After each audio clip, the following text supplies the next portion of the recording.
him more than I liked caddying for Paul. I love caddying for Paul, don't get me wrong. How much would you pay to play disc golf? And like, to me, that kind of gives me an idea about like what these elite courses, this is where I'm going back to, it gives me an idea about what these elite courses could or should charge. If I was to go to Europe and play the Beast, I would happily pay $50 because that's the experience of it. Yarba, on the other hand, is one of the most beautiful looking courses in the world, and it would be a dream to play there. If I had one opportunity, only had to play one round there, I honestly would probably pay $100 just to say I've played Yarba disc golf course. $100. Anywhere else though, I've never looked at another course and said, yeah, I would totally pay that much. For me, if I can play a free course or I can choose to play a course that's $40, I will do the $40 course every now and then. Every so often.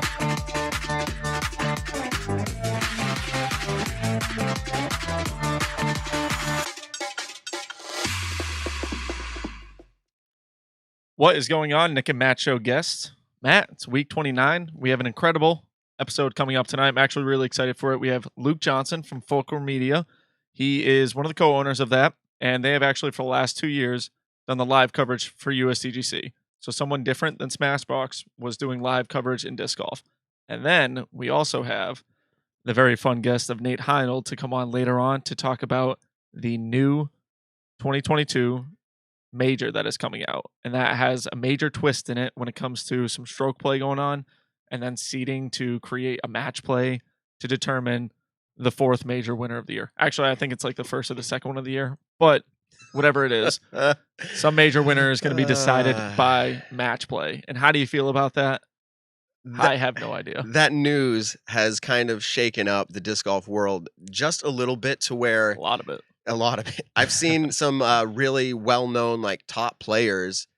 Let's just say Paul Macbeth. I've seen a funny meme out of him with a very questioning why kind of face meme. The Jackie Chan one. Yeah. And then like Ulabari obviously saying his piece. I've seen him on some shows. Ulti World Disc Golf interviewing Nate Heinold just like we are. I mean, it's in this off season though, Nick, we need this. Yeah. What do? We talk about disc golf. It was getting boring. Exactly. So that is... I'm just waiting for the coverage. That's what I'm really waiting for. It's just some live disc golf coverage. Something to talk about. Exactly. So welcome to our live audience. Again, if you're listening to the post-produced, if you will, it's still a live recording. You're driving around in your car or whatever. Hi, welcome to the show. Keep your eyes on the road. Hopefully you're going to have a good day, or you had a good day. And then let's shout out real quick, Colton. Someone just chatted here in our chat window, our live chat for the first time, saying this is the first time they're watching live, but they've listened to all of our past shows, Nick. So welcome to Colton. That's what we love to hear. Welcome. And so cool to see everyone joining in. We've got Luke Johnson, as Nick just mentioned, of Fulcrum Media, full-time working on the ultimate Frisbee side of things, coming in to offer his perspective on our sport and big-time media. So before we get to him in about probably 5-7 minutes or so, let's talk about, do you remember, I think it was last week, somebody asked the question, or maybe it was 2 weeks ago, Nick, somebody said, do we know who James Conrad is going to sign with? And do you remember my immediate response? No, I can't off the top of my head. I don't. Immediately I said, oh, he's signing with MVP Discs, as if like I had the inside scoop. Now, did we have an inside scoop? I mean, technically, no. I saw a picture of him at the MVP factory. Well, I should say a picture of his van at the MVP factory. So that was kind of like either he was visiting someone, or there was kind of, obviously this was his free agency year. We kind of had the idea of he's more than likely at that point going to go to MVP. So yeah, so that's why I just said it. No, I was like, no insider knowledge, but the Reddit world, by the way, shaking up GameStop and everything else. But the Reddit That's world, all my Facebook and Twitter feed has been about. It's like, it's awesome for information. I mean, like that, again, James Conrad signing with MVP, it was kind of leaked. It was leaked. It wasn't official, but it was. Yeah. I mean, anyway, so he did. That's my point. Yep. He signed with MVP. He's not going to be throwing the James Conrad AVR or the T-Bird or any of those amazing discs that he's good at throwing. So. Yeah. No, I'm excited because he's signing a contract that supposedly has the, part in it where he's designing kind of like a James Conrad line of discs, and I think that's really cool. And I think a lot more manufacturers are actually going to slowly play that role, since Macbeth and Page Pierce have done it with Discraft. It's funny because I saw a comment someone had wrote, all these big time players are switching to companies and then they're going and just creating their own line of discs.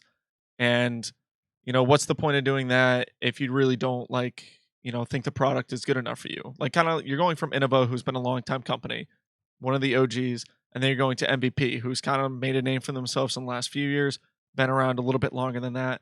And I think kind of my answer to that random person's comment was, there's definitely a hole in all new companies of like a certain disc. Like for Discraft, they didn't have that. Watch out, you're treading on. Yeah, on well, thin I mean, ice. until the Zeus came out, they didn't have that destroyer mold. And I think the same thing, no other company has that zone mold. And so I think other Okay. companies have tried to create the zone, or other companies have tried to create the destroyer, but they haven't come perfect. Do you think, and I'm cutting you off because we don't have all night to talk that topic, but do you think that Macbeth coming to Discraft made Macbeth a better player? Yeah, I would say so. I think stats wise, yeah. Do you think because he had to elevate his game, because he had to relearn like disc flight, he had it stepped up his game? I guess where I'm going is, do you think that this might be the same for James Conrad? He's going to have to move away from his, I think his technically, binky, if you will. for the most part, I think every top professional in the world can go around and throw any disc and beat 90% of the other disc golf world. Like Ricky going to Nantucket, played in a hurricane and found a DX Valkyrie and then won the tournament. With using that disc as like a roller Were you there? disc. No, I wasn't there that year. I but walked this around year, with him but on yeah. that card. He had a trash bag or a shopping bag. Exactly. And he he's found carrying a around like disc. 6 discs. Yeah, like he found him on the course. Those certain players, it's all about the archer, not the arrow. And I think for him, Conrad, and for Paul, I mean, Paul got up to what, a 1061 rating. He never did that with Innova. He did that with Discraft though. So that obviously determines all the different propagators when it comes to the ratings. Is it the disc? Exactly. So I think potentially, there is. There could be. Yeah, there could be for sure. But you just made great points on both sides of it. Yeah.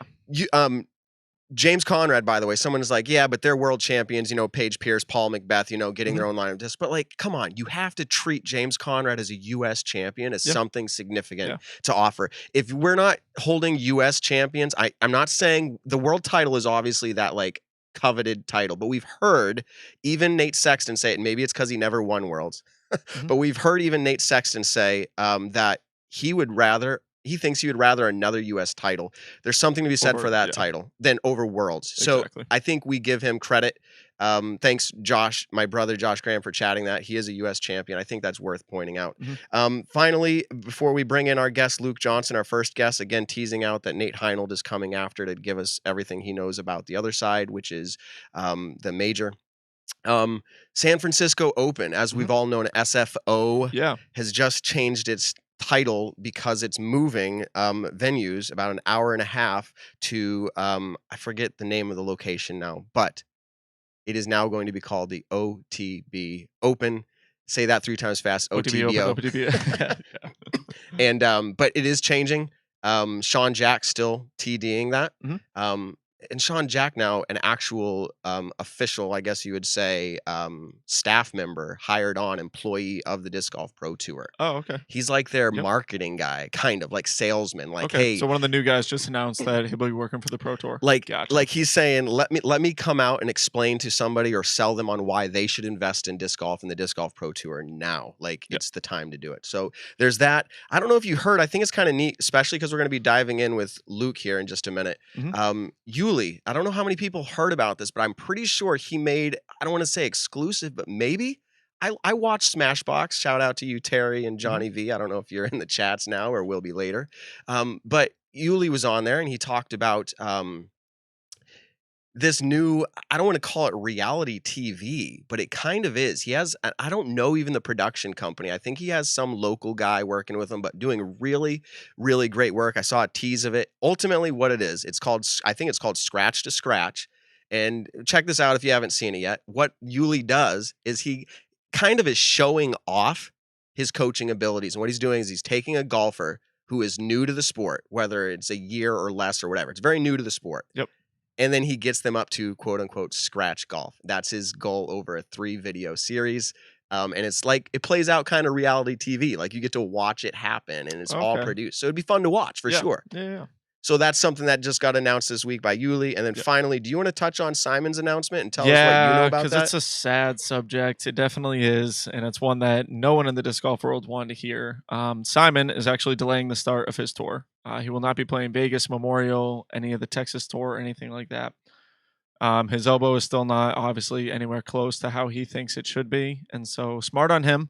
And I'm really proud of him, and I think everyone in the disc golf community can say that finally someone is actually taking the time off that they need to rehabilitate their body. I'm excited for him to come back out on the road. Obviously, Simon's a really, really good friend of mine. I want to see the dude compete. You know, I want to go to a buffet with him in Vegas, but unfortunately, I won't be able to do that this year. So, with that said, we're all pulling for him to get better, come back out on the road. Hopefully, come April, I think is his desired time. And then, actually, Daniel Willis just said this. I was just about to, but check him out at 10 o'clock tonight. He'll be on the Can Showmez we show. we tried to pull our Yeah, own weight. I asked him. I texted him and I was We're just not. like, "Yo, you want to come in? Because we got some live media coverage, some major coverage, and you're a player." And he was like, "I don't know if I want to do that with Showmez tonight." And I was like, "Oh, because we have a 3-hour show, and Can then you they're going to be like a imagine? 3-hour show." I was like, "Yeah, you'd be screwed." Can you imagine sitting down? I told him, or I was Yeah. telling you, he could do it out of our studio, but Yeah. still, that would be a massive He said undertaking. tempting to that, and I was like, "Relax, Relax. just chill, Just relax." Okay. So that is sad, but we did try, and we'll have him on again. Absolutely. When Nick goes back to Virginia, who do you think I'm going to have sit in Yeah, your seat, exactly. Nick? Who's going to sit in studio? You're going to have Simon. It'll be the Simon and Matt show guest host. Guest host Nick. Yeah. Don't be surprised when it happens. I know, right? Okay. So all that being said, we have held him in the green room for just about 15 minutes or so. His name is Luke Johnson. We're going to bring him in. We're going to find out a little bit about who he is because we're not even so sure. But here he is, Luke Johnson of Fulcrum Media, or he'll explain a little bit more than that. But welcome to the show, Luke. How you doing? Great. It's fun being back here and listening to you guys talk. Oh, Nice. okay. Yeah. So to disclose to everybody, I tried to be a little, I don't want to say disc golf sleuthing, but like back when you guys announced or we're going to do USDGC, which is what we're going to talk about a little bit, I started looking like who are these guys? So I started trying to figure it out and I found your name and I reached out to you, but what does Facebook do? It sends me to some like request folder or something, didn't it? My message to you originally. Probably, yeah. Yeah, I think so. Because I think it If was you're like not friends on Facebook, it'll send you to that random folder. I think it was a year later, Luke, right? You reached out to me Or actually. 2 years? 2 years. I think it was 2 maybe. years later that I responded to you. And this was just a couple weeks ago. So Yeah, you said, about "Hey that. man, like, wow, I saw this request. I'd love to be on the show. I don't know if it's too late," kind of a thing. And I was like, "No, this will be fine." So tell us a little bit about yourself. First of all, first question, just make it really simple here is do you play disc golf? Are you a disc golfer? You can see, like, I got a couple discs back here. Strategically placed. Well, yes, strategically placed for tonight, though. Nice. These two always stay there. Those two always are there. Basically, I got my first basket for Christmas, and I've got 6 putters. I've got about 9 fairway drivers and distance drivers because those are the funnest to throw. But I have yet to. I don't compete. I'm not a PDGA member, but I do have a local course. I live in Black Mountain, North Carolina, so there's a cute little course in my area. Love it. It's a lot of fun to play. But my roots are an ultimate frisbee player. I started playing when I was in college, and that's my love of, or at least that was my first love of how I got into the world of frisbees and disc and flying sports. Hence, you see the Ultra Star right there. So I only knew of really Discraft, right? Mhm. And then there was the Whammo brand Mhm. for a frisbee, but I had no idea until maybe 2014 when the second pro league of Ultimate Frisbee was going, and they announced that they would go with this other disc called the Pulsar, which is made by Innova. And that's when I started learning, oh, there's a whole bunch of other disc manufacturers out there, and then the whole world of disc golf. But yeah. Gotcha. Wait, so that's how it went? Innova brought in their own ultimate disc, and is that what the pro players are using nowadays? Is a Pulsar? No. Oh, okay. So there was two professional leagues for a little while for Ultimate Frisbee. The Major League Ultimate, and then the AUDL, who I work for. The AUDL was the originator, 2012, and they're still around today and going way stronger even than when they started. The MLU came in, real fancy, real kind of splashy, but they did some things that were pretty impressive. They were some of the first ones to get big major sponsors, which this is going to have a correlation to the world of disc golf. Yeah. Like they were the first ones to get like Skippy peanut butter put on jerseys. And they were the first to really get a big disc kind of contract with Innova with the Pulsar. Now, the rumor is it wasn't really much of a contract. It was more publicity and more to try to essentially get other sponsors to come along.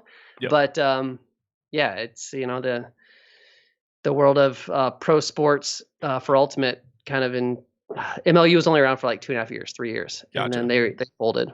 And my company started in 2012, technically, with a conversation with the kind of the person who was going to buy the American Ultimate Disc League. His guy is named Rob Lloyd. His son, Mark Lloyd, plays Ultimate, has played at the highest level, competed for world championships at the Canadian side. So his dad kind of loved Ultimate because his son played. And he bought the American Ultimate Disc League, and they were looking for a partner to do broadcasting, at least their own streams. And the only other live streamer in the world of Ultimate at the time was a group called Next Gen, and they said no. They said no to them. And so they had no one to go with. And this was sometime in like January before their season was going to start in April. And I happened to have just kind of put my cleats up or retired playing Ultimate myself. I played with the Chicago team, which is non-pro team, but called Machine. And the owner there happened to also be the commissioner of the league for Ultimate Frisbee. And he saw the highlight video that I'd made, because that was part of my roots, is making highlight videos and kind of working with youth. I'm a youth pastor too. There's a whole bunch of interesting roots, but that got me into kind of the conversation with him asking like, hey, do you know anyone that knows how to live stream? And at the time I was going to seminary, so I'm trained as a pastor, and my day job at the time was working for a denomination headquarters, live streaming pastor conferences. Okay, hold on a second. Hold on a second. I'm laughing respectfully because many people don't know this, but I am actually I have my bachelor's in biblical studies, and I was a youth pastor and worked on a staff at a church for 12 years. So we have something in common, and I started the whole live production at the church as well. So yeah, I mean, it's funny, our roots are very similar. That's why I was laughing, because I was like, wow, that's very we're on the same page. So so you were getting into media, and they asked you to do it, and you said, yeah, I've got a little experience. So where'd you go from there? We said, yeah, what's the game you want to stream? And they're like, well, we're going to do more than just like a couple games. We need you to travel around the country. And so like, we'd like to sign a contract with your company. And at the time it's like, we don't have a company. So I had a business partner, or he became my business partner. He was my boss at the time at the denomination headquarters. And he and I, his name is Josh Havens. We incorporated Fulcrum Media Group. And next thing we knew it, we're on our weekends producing live Ultimate Frisbee games for the inaugural season that this owner owned. It was the second season of the league. And that went on for maybe 2.5 years until it was not sustainable to do my day job and do that. And so I was the first one to go full time with Fulcrum. And then I moved out to Seattle, was doing these productions for a while. And I think 2016 rolls around. We take on our first full-time employee, a woman named Callie Ma. She plays disc golf a little bit in the Seattle area. She's a rock star. She did all of our graphics for the first USDGC. And in bringing her on, we're looking for more business. We knew we needed more business. The Ultimate Frisbee market is small, way smaller than the disc golf market, at least potential in terms of the number of players and marketability. And I happened to, I think, scroll past the PDGA website and then saw there's something called a major, and the USDGC thing popped up. And I was like, well, what's this thing? And so I looked at it, and then they had a media like little link on their website that said, hey, if you got questions, ask. And so I wrote Jonathan Poole. I have the message right here. I wrote Jonathan Poole in 2016 saying, hey, I looked at your 2016 Media Reach article and found it very, very interesting. Me putting two berries on there. Yeah. Our media company was formed in 2013 with the advent of the American Ultimate Disc League. Trying to puff myself up here. to become the most popular ultimate frisbee league in US and Canada, and basically such and such, like, would love to discuss how Fulcrum could bring live coverage to your event.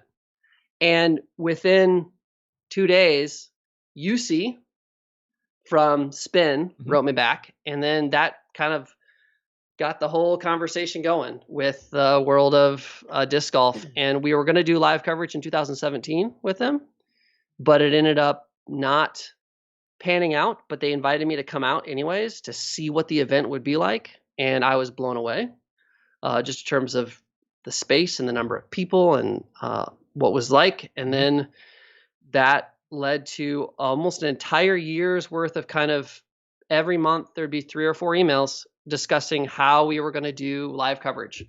And Smashbox was doing stuff. The Disc Golf Pro Tour was just doing its first stuff, right? So we had a comparison. Also, apologies, as a camera person, my camera sometimes decides just not to focus. That's just what it decides to do. Thanks a lot. I can't control that one. Luke, it's so funny because you and me, as media guys, Nick's sitting over here. He's like, I'm not a media guy. I noticed it go out of focus, but at the same time, I don't care. As long as we can hear you, that's all. Right, and there it goes. Yeah, now you're back in focus. Nothing. Yeah, it's perfect. So to our audio listeners, they're like, hey, no big deal to me, and focus out of focus. But Nick was out of focus. If everyone goes back and looks at our show last week, Nick was out of focus, and I didn't want to say anything. I could not stand it. So tonight I'm like, sit down. We're going manual focus. We're not messing around. I thought it was intentional because the logo in the back sharp. Yeah, so the logo in the back was good. I thought it was just marketing. Yeah. The good news is the logo behind Nick is a caricature of Nick. So I mean, at least he was in focus somehow. Yeah. All right. So that is you answered a lot of our questions. He answered like 3 questions in a row. It was give us a background. He got it. How the contracts come about? You got it. And then I'll go with this one. Were you aware that the USDGC is considered one of the most prestigious events in disc golf? And if so, did you have any concerns coming in as an outsider, someone who hasn't filmed disc golf before? Were you concerned coming in as an outsider to getting into the most prestigious event? To your first question, had no idea. Like I said, I had no idea what a difference between a major and something else. I assumed similar to our World of Ultimate Frisbee, to a degree, Worlds is going to be up there. World type competition should be the highest. Though even in the World of Ultimate Frisbee, the U.S. National Championship, similar to this side, is seen as often the most prestigious. Okay. And even in the World of Pro Ultimate, the American Ultimate Disc League's championship is only just now starting to eclipse what the kind of U.S. National Championship is, which is kind of in the. It's not a perfect correlation.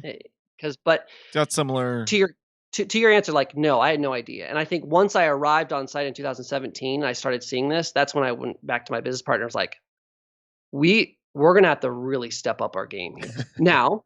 And I've shared this with at least JVD. So I'm not casting any shade here. When we watched some of that first coverage, what the competition was doing, I think both Josh and I were like, we can do this. The cuts aren't always there. They're moving, the camera's going off somewhere else. The audio's not on here. There's clearly the level and where the bar was being set for live coverage coming in 2017. And so then for us, technically for coming in for 2018 with our first live production, we felt the bar was at a very achievable point. I think we also got dealt, it's not exactly a super fair comparison, because if anyone goes back and watches what our live coverage was from 2018 at the USDGC, it was live from hole 17.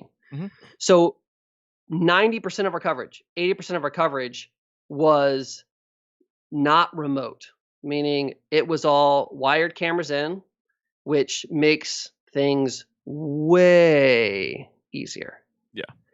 The hardest part of disc golf and ball golf, for that matter, is the distances that you got to do transmission from. Now, ball golf has millions of dollars often, so they can run wire a lot of times. They can put down fiber cables.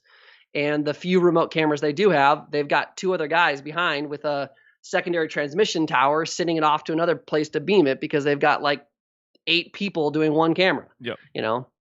We don't have that luxury. And I would say to JVD at Smashbox credit, they were doing a lot with way less of a budget than what we had, right? I think there's a few questions I get asked all the time, which is like how big were the budgets that you got to have, and what were the subscriber numbers and all that kind of stuff. And like, I can remember some of that stuff, but to the point, I'm really impressed as I've now had basically 3 years of production of doing disc golf, but only 3 events, right? Let's keep that in mind. It's only 3 events. There are 3 very big events, but only 3 events. I have an incredible appreciation and respect for those who attempt to do live coverage in the world of disc golf. It is really hard. Yeah. It is really hard. And especially, I think another factor is, and this is not, I don't mean to say ignorance in a negative or a mean way, but because there is such a large ignorance in the vast majority of the watching population that has no idea the difference between what it takes to do post-produced coverage versus what it takes to do live. I mean, I can't tell you how many times the question is, well, why can't you just do it like Jomez? Yeah. Right. Oh my God. Well, yeah. And it's like, why can't Jomez do live coverage like golf does? Yeah. So, and that's, again, that's a compliment to Jomez and the other post-produced companies out there. The list is now huge. Yeah. Because you still got to continue to elevate that bar. It's not like Jomez isn't increasing their production as well, but there is obviously a huge difference between doing something tape delayed or post-produced versus doing something live. Yeah. And that's why there aren't very many of us out there. There's been 2 companies, 3 companies. I mean, it's hard to count it because I get that like Terry Miller with Disc Golf Planet kind of is also, that's the precursor to Smashbox, and there's like there's different people that have been involved, and you know, Jomez has done some live stuff and some other people have tried some live things, but as far as like the big hitters go, the big events, there's not many of us. No. And that's definitely I was talking to Nick before the show and I was like, man, like someone like Fulcrum comes in and provides the competition to, you know, Johnny V and Terry and Smashbox. And I'm like, first of all, and it doesn't even have to come full disclosure. Like I've worked with Terry on his own media filming, and I like Terry. I mean, yeah, I like Terry and I like Johnny V. I think they would agree. I can hear Johnny V right now. Yes, bring the competition, because he knows that the competition, you know, it brings a better product to everybody. I think that'd be something totally cool to have. But to your point, to do a production requires a lot of backing as far as financially, because the amount that has to go into it is not. And I'm going to ask you a few of these questions, but it just maybe simply put, what's the difference between filming Ultimate and disc golf? Is there a significant gap there? Oh yeah. Like in terms of just the complications as well as the budgets. Yeah. Like the world of Ultimate Frisbee, it's a finite field. It's a football field for us, right? So I can have fixed locations of cameras. I have a fixed environment. There's even some venues that are indoors. I don't even have to worry about the weather, right? That's incredible. Our commentary almost always has a press box. I always have electricity. I always have internet, right? So these, like, what I have to worry about in the world of Ultimate is like some wireless transmission stuff, because we want to sometimes have a roving camera. You know, you have this whole phenomenon right now where everyone is freaking crazy about the CBS and the NFL's productions with their little mirrorless camera and on a gimbal, and how the shallow depth of field. Like, so like you have these things that we know that we're going to have to come through with as well. But in terms of our costs, like ratio wise, to do a single Ultimate Frisbee game for the American Ultimate Disc League is 1/10 of the cost of doing USDGC. Now, keep in mind, Ultimate game, 3 hours, roughly 2.5 hours of actual like live time. But we're there for the whole day. We're there the day before to set up. We're there a day after. The crew is, for Ultimate Frisbee, like it's a 3-person traveling crew. Shout out to my Ian Lunger and Eddie Chan, who are kind of also part of the disc golf team. They're my director and replay operator. Without them, I couldn't do anything. I basically just get to like stand back. Most time I just press a couple buttons. They're the ones doing the hard work. Camera operators, we have 4 in the world of Ultimate Frisbee, sometimes 5, maybe 6 if we're at like the championship weekend. I think people know, like this last USDGC, we had a crew of 22, 24, but that we included Central Coast in that, right? So Yeah. we're also managing or helping manage this post-produce team that's kind of with us, kind of not. So, but bigger, way bigger, and more days. That's the other big thing about USDGC. Like It's a it's 4-day not event. just one day, but you got 4 days of coverage, and But you mentioned it. It seems like the marketability, as well as, believe it or not, there is money in disc golf. Like it's not. When I say money, I'm not talking NFL or MLB or any of that. But I mean, like, as far as disc golf, what it used to be 15 years ago, it's got money now. And again, nod your head yes or say no, but did they compensate you well enough that you would come back year after year to do this? absolutely. And a huge shout out to, so this is, people kind of maybe know about I will say insiders to the world of disc golf probably know this stuff way better than I do. I didn't know any of this stuff, and I'm starting to learn it. Like, again, I came into it thinking there was like one disc golf brand, right? Yeah. That people have a couple discs, and then I'm just blown away with this whole world. There's this whole ecosystem of manufacturers and peripherals, and then I mean, look at the media, like the number of video podcasters or post producers. Like, I mean, it's so much bigger than the world that I'm from, which is Ultimate Frisbee, and I'm still making a living off of that. Like, that was our entire company's thing that we did. Now, it's only 2 of us, 3 of us technically, and if it wasn't for COVID, I would still be the owner of Fulcrum. That's another thing that's interesting. I'm no longer the actual owner of Fulcrum. We sold to the American Ultimate Disc League. Part of the condition was I'd come and work for them full time and do what I do for Fulcrum. So Fulcrum still exists. I still help manage that company, and we're looking to continue to stay involved with things. But to your point, or to your question of like, do they compensate? I want to give also just a huge shout out to like Jonathan Poole and that team at Innova, Harold Duvall, his son Doobie. Like, they, as much, can we swear on this? I can't. You can if you need to. Yeah. Okay. Good to know. They take a lot of crap. I've seen that was that a very from, mild swear. So yes, we can say crap. You said no, so I'm No, trying to keep this friendly for the kids. So it's funny. Nick and I usually don't, but we don't ever like control anybody to or not to. So whatever comes out, we're not going to ban you. So keep up the good work. So when I say like they took a lot of crap, they took a lot of crap in that first year where they decided to put this as a pay-per-view, right? They got a lot of people talking online, or at least there was a good vocal.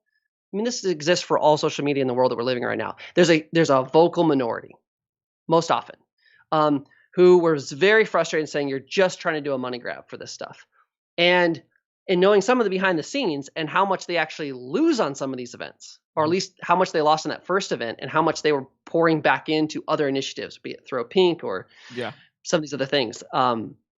I have been nothing but impressed with their character, their authenticity, their honesty with me. Like, Jonathan Poole as just class act.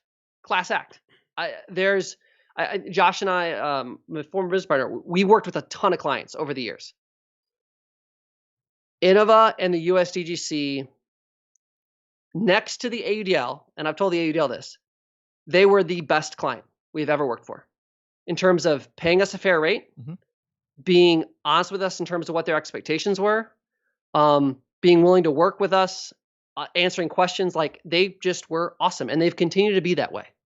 And I hope that there continues to be a future in that, but I also know the landscape of disc golf media right now and what the Disc Golf Network and the Disc Golf Pro Tour have been able to do potentially changes that question for 2021 and beyond, right? There's no ifs, ands, or buts that they are, if it was the game of Risk, they have a lot of the territory right now. Yeah. A lot. So yeah, the Pro Tour has kind of exploded, especially after the last 2 years of the Disc Golf Network coverage and everything like that. And so, yeah, I would say definitely territorial wise. And that was kind of one of the questions, if we knew, or if you guys knew, if you'd be contracted for the 2021 USDGC, if it happens. And but obviously with COVID and the pandemic, everything's kind of up in the air right now. Like there was a ton of things that even we didn't even know if Vegas was going to be a tournament yet, or if it was Right. actually going to happen because of everything going on. So it's kind of hard to predict, 10 months into the future. But we can ask, are you contracted for Exactly. 2021 this year? Well, let me say first, I think we have far better understanding of where our world's going for this coming season of things, Yeah. especially for Yes. something like USDGC out in October, than we were this last year. Oh, I I mean, gosh, yeah. holy cow. Like, I think a lot of disc golf fans need to be super thankful of like how well things went, Mhm. because a lot of stuff went exactly as it needed to go for the Disc Golf Pro Tour and everything else to still happen. Yeah. Like, it's a freaking miracle that not more players came down with COVID or something major happened, right? Exactly. Knock on wood. So, No, yeah, I hear but you. as 2021 comes around and USDGC is concerned, like, first and foremost, my 95% of my life, 99% of my life, with the exception of things like this, are focused on the world of pro ultimate frisbee. Mhm. Our season is moving towards a June 1 start date. I'm in charge of all the production for the game of the weeks, and that is going to be on FS2 again this year. We're tape delayed, though there's a chance it could be live at some point. I don't think I'm spilling any beans there. But there's a high expectation for that production to make TV standards. And then I'm also in charge of the 22 teams in the league to help make sure that their productions for their kind of pay-per-view over the air is working well. So my focus is there. The season finishes in August, end of August. So there is time, space, capacity, energy, enthusiasm to do other work with all the gear that we have and the expertise that we have. So I am very, very hopeful that we could come back and do 2021 USDGC. I would love to do more than just the USDGC. And I don't think it's any secret that I should, I can say that. Like, the conversations I have with Jonathan Poole and the Innovas out there in the world, like, I would love to do more stuff. JVD and I we agree on a lot of stuff. I think the thing that we agree on most is that the defining characteristic that makes our productions better is reps. Reps. Yeah. And we don't get those.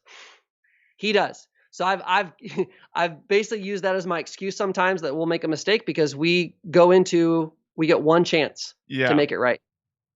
That was kind of one of the next questions was, what are some of the challenges that disc golf has brought to you rather than, because you've been doing ultimate, you've had so many reps of doing that. Now with disc golf, you've only done a couple events, 3 events so far. What were the learning curves that you've had to go through to kind of feel like, if you were to rate your coverage, what did you have to learn to make it better? Oh gosh. To try to define the key things, I think the first is trusting. The hardest part was not knowing the game, right?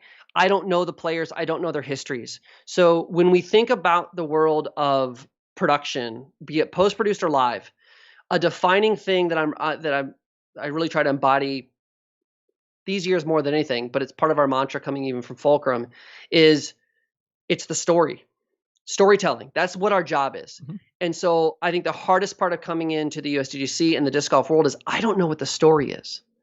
I don't know it firsthand. I haven't experienced it. I can watch videos, I can be told, but like it takes time and conversations to get down. Like, what's that history between like Paul Macbeth and the whole thing of like, he has the end of a contract. Now he's leaving that to go to Discraft. How much of that is known at the very end while he's, putting to win the thing? Like, there's so many fascinating storylines that we had no idea about because we just don't know that stuff. And so part of it has been trusting, like you had a guest last week. It's trusting our commentators like a Hannah Macbeth. When I ask a Hannah in our pre-production meetings, what's the story for today going into it? Like, define for me what you think is going to happen, and then trusting those people that are in that position. And holy crap, I think that's alluding to one of the other things. I think our commentary this year, in particular on our women's coverage, set the new bar, set the new standard. I will 1,000% agree with that. Juliana Corver and Hannah Macbeth did some of the best commentary that I've heard in all of disc golf, and I loved the way they were both able to go back and forth with each other, but they also knew the story. Juliana being one of the greatest players in the FPO division, and then Hannah just really diving into learning everyone's story. kind of like Luke is talking about right now. And I think both of them just excelled with that. I thought they were incredible, which I agree. They set the bar very high. And I would love if every commentary pushed more into that professionalism that they did. If you listen to the show, I think our show during the USDGC this year, we actually do kind of review a little bit of the commentary, and definitely we did both agree FPO was awesome.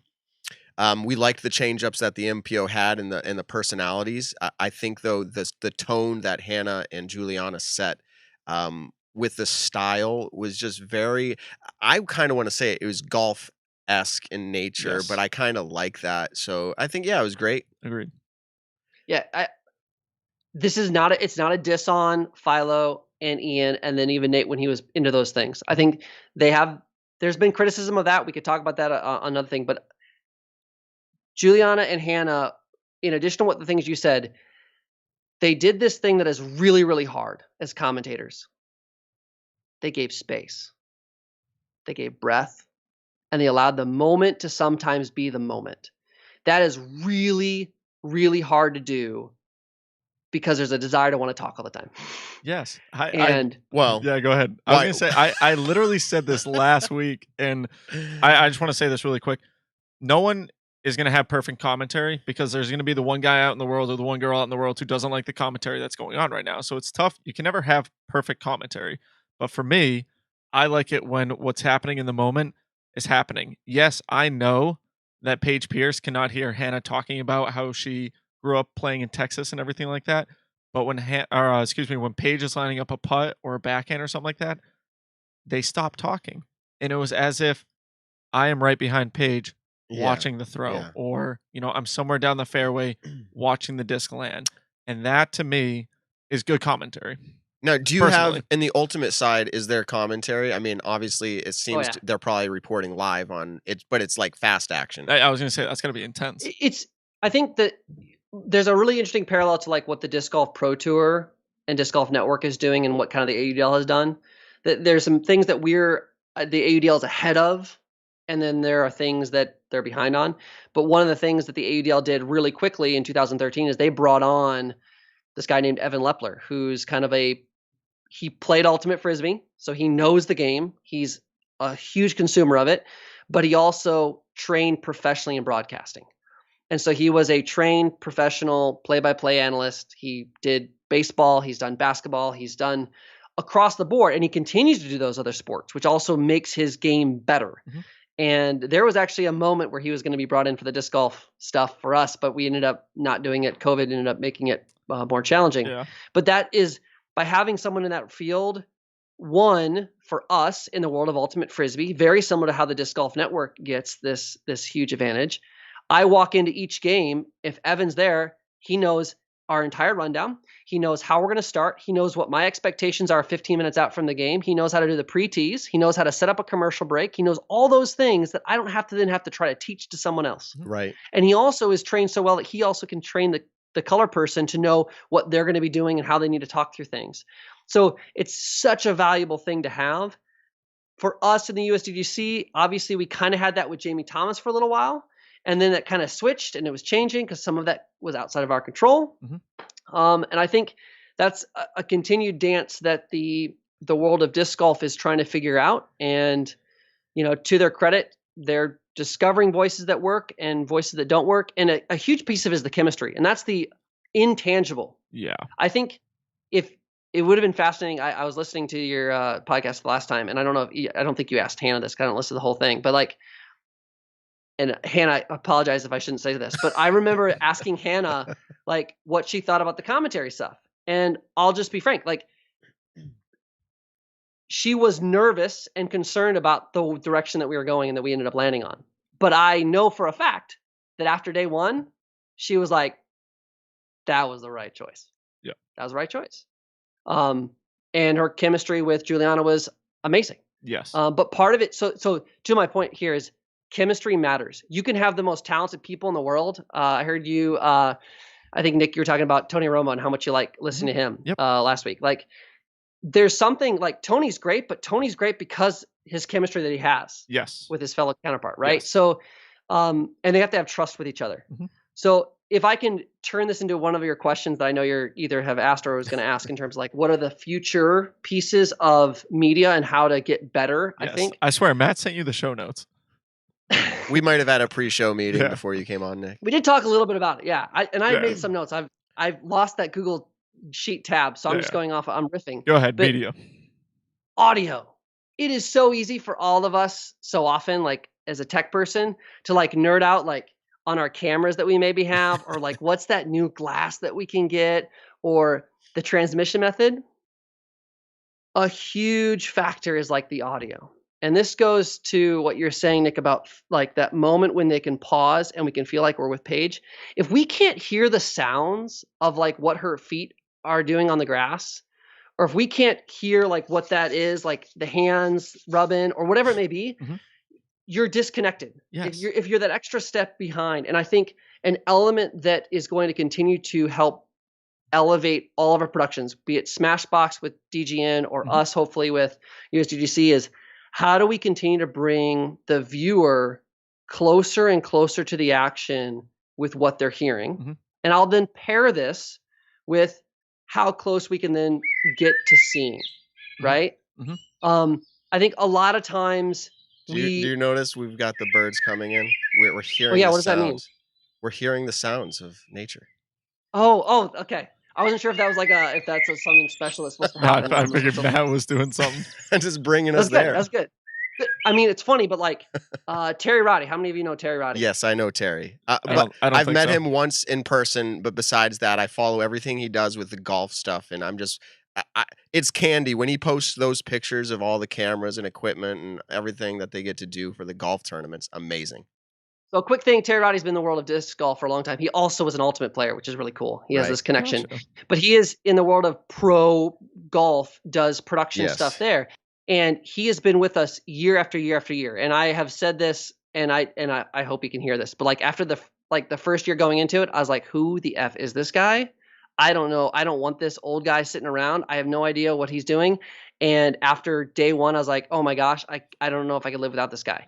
And he's been back year after year after year. And he not only does he just get stuff done, but he is a huge, every year he's talking to me about the birdie mic. Where's the birdie mic? Where are we going to put the birdie mic? So, but it's the sounds and getting close to the action is I think an element of our sport or the sport of disc golf and ultimate for that matter, that we just need to continue to get. So the emotion is going to be heard, but it's also going to be seen. And I can't tell you how many times do we get to see these shots of a golfer play, and then this is what we see. Yep. What just happened? So disc golf, are they happy with that? Are they not happy with that? Disc golf has come in. Again, I don't know how long you've been watching disc golf media, but for someone in my shoes who's watched disc golf media since almost the inception of media, like back when Steve Dodge had a handy cam on Maple Hill property, literally just walking around with a handy cam. He's not a media guy, and then putting it together on his iMac and ripping it onto a DVD through iDVD back in the day, and watching that compared to where we're at right now. I see it and I go, we're moving along. We're going in the right direction. But to your point, as an analytical media production guy myself, I analyze it in the same way as you. And I'll watch and say, okay, the first event of the year, Waco, when Steve Dodge decided to have and hire on a whole live production crew in-house. I was pretty hard on it, but at the same time, and Luke, I don't know if you agree with this, you also, as you just mentioned, you know what goes into it. And so if it's an inexperienced crew, you say, well, I know exactly what's happening here. They're attempting the right things, but they're not nailing it. And so to that point, I think we've come to where there's a great awareness of what it should be now.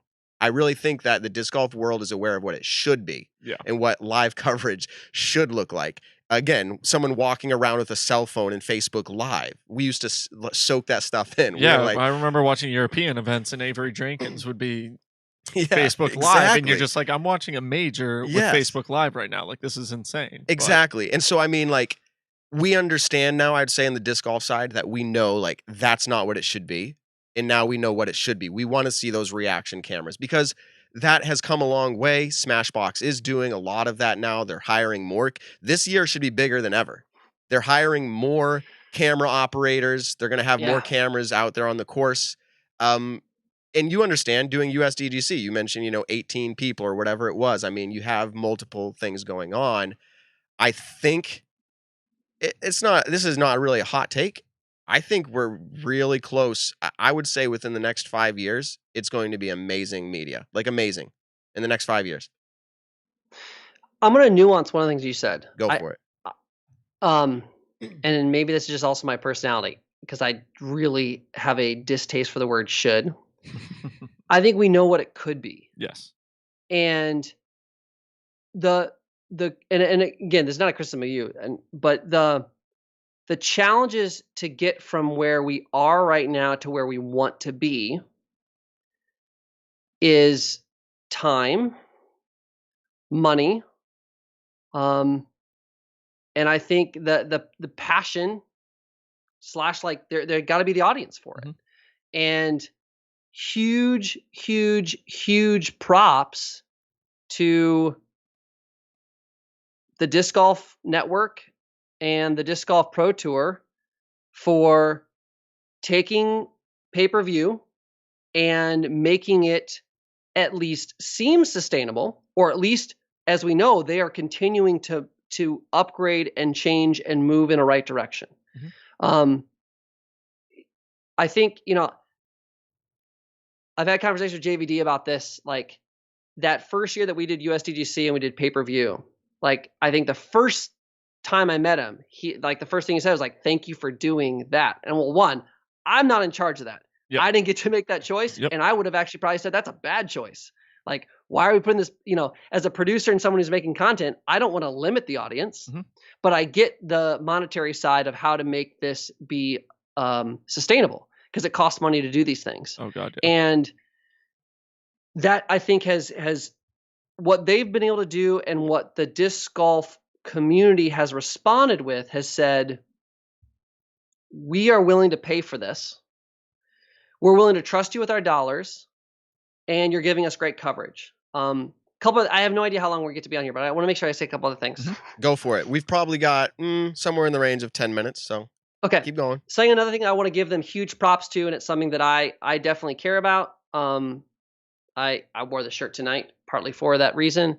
Sorry. Yeah. For our audio listeners, he's wearing a blacked out #RespectHerGame shirt that you saw at USDGC a lot, and Sarah Sinclair has been promoting a lot. I am a white cisgendered dude with incredible privilege, and I recognize that I've gotten to where I have a lot because of what I look like and how I sound. And there are a lot of people that don't have that same opportunity because of the gender that they were born into, or that they identify with, or the color of their skin, or the socioeconomic class that they're part of. And to the Disc Golf Network's credit, and I would say even the USDGC for what they're trying to do as well, to elevate, to showcase, to celebrate the stories of athletes who don't look like me is incredibly important for the future generations. I think all sports have this problem, but disc golf has this problem in spades, right? And it's a challenge that I think most of the community recognizes and wants to do something about. And a huge burden of that is on the media. It's on YouTube for who you end up having your shows. And I know I thank you for it. I get it. Like, I get to be on here, right? I know. But it's about those who are doing live broadcasting. It's about the post-produced shows and who are the cards they're going to cover. And so I just want to say again, props to DGN for really putting the FPO division at the same level consistently. And I'm proud of what they're doing, and I'm proud of what we were able to try to do. And I think that's another area of the future of disc golf media. I think that's a whole nother area of, to be frank, like in the monetization and places for people. If you're looking to get to bust into the world of disc golf, that's an area. Like, start covering. Okay, so your camera and audio just froze up for a second there. I think the message that Luke is communicating is really important. Yes. I and as he said, disc golf has this problem, as he said, in spades, where how do you they're the Oh. so he's still freezing. Okay, he's kind of come back now, but I was just saying, Oh, am I back? you're Sorry. back now. You're back. So I was just saying that the message you're communicating is important, but it's and as you said, disc golf has it in spades, but you're proud of it. I think we've watched, especially through all the different all the stuff you just mentioned, all the last year, 2 years, the Disc Golf Pro Tour has reacted in a very positive way for sure. I know Jeff Spring personally, worked with him over the years, and I think he understands definitely, and that's why you're seeing it. He understands the importance as well. So yeah, disc golf, that's cool to hear from your perspective. Disc golf is doing well in that area for sure. And there's always room for As I say- improvement when it comes to that. Yeah, I mean, one of the things that Fulcrum kind of, and one of our mantras was like, we really were intentional about trying to tell stories that were not of just white male identifying athletes. And it's been really, really tricky because our company has now folded. I've had to sell it, and I work for a professional ultimate frisbee league that is male, and mostly white and mostly upper class. And so the challenge I think that we have in the world of media is, how do we do this better? How do we make sure that we're not tokenizing?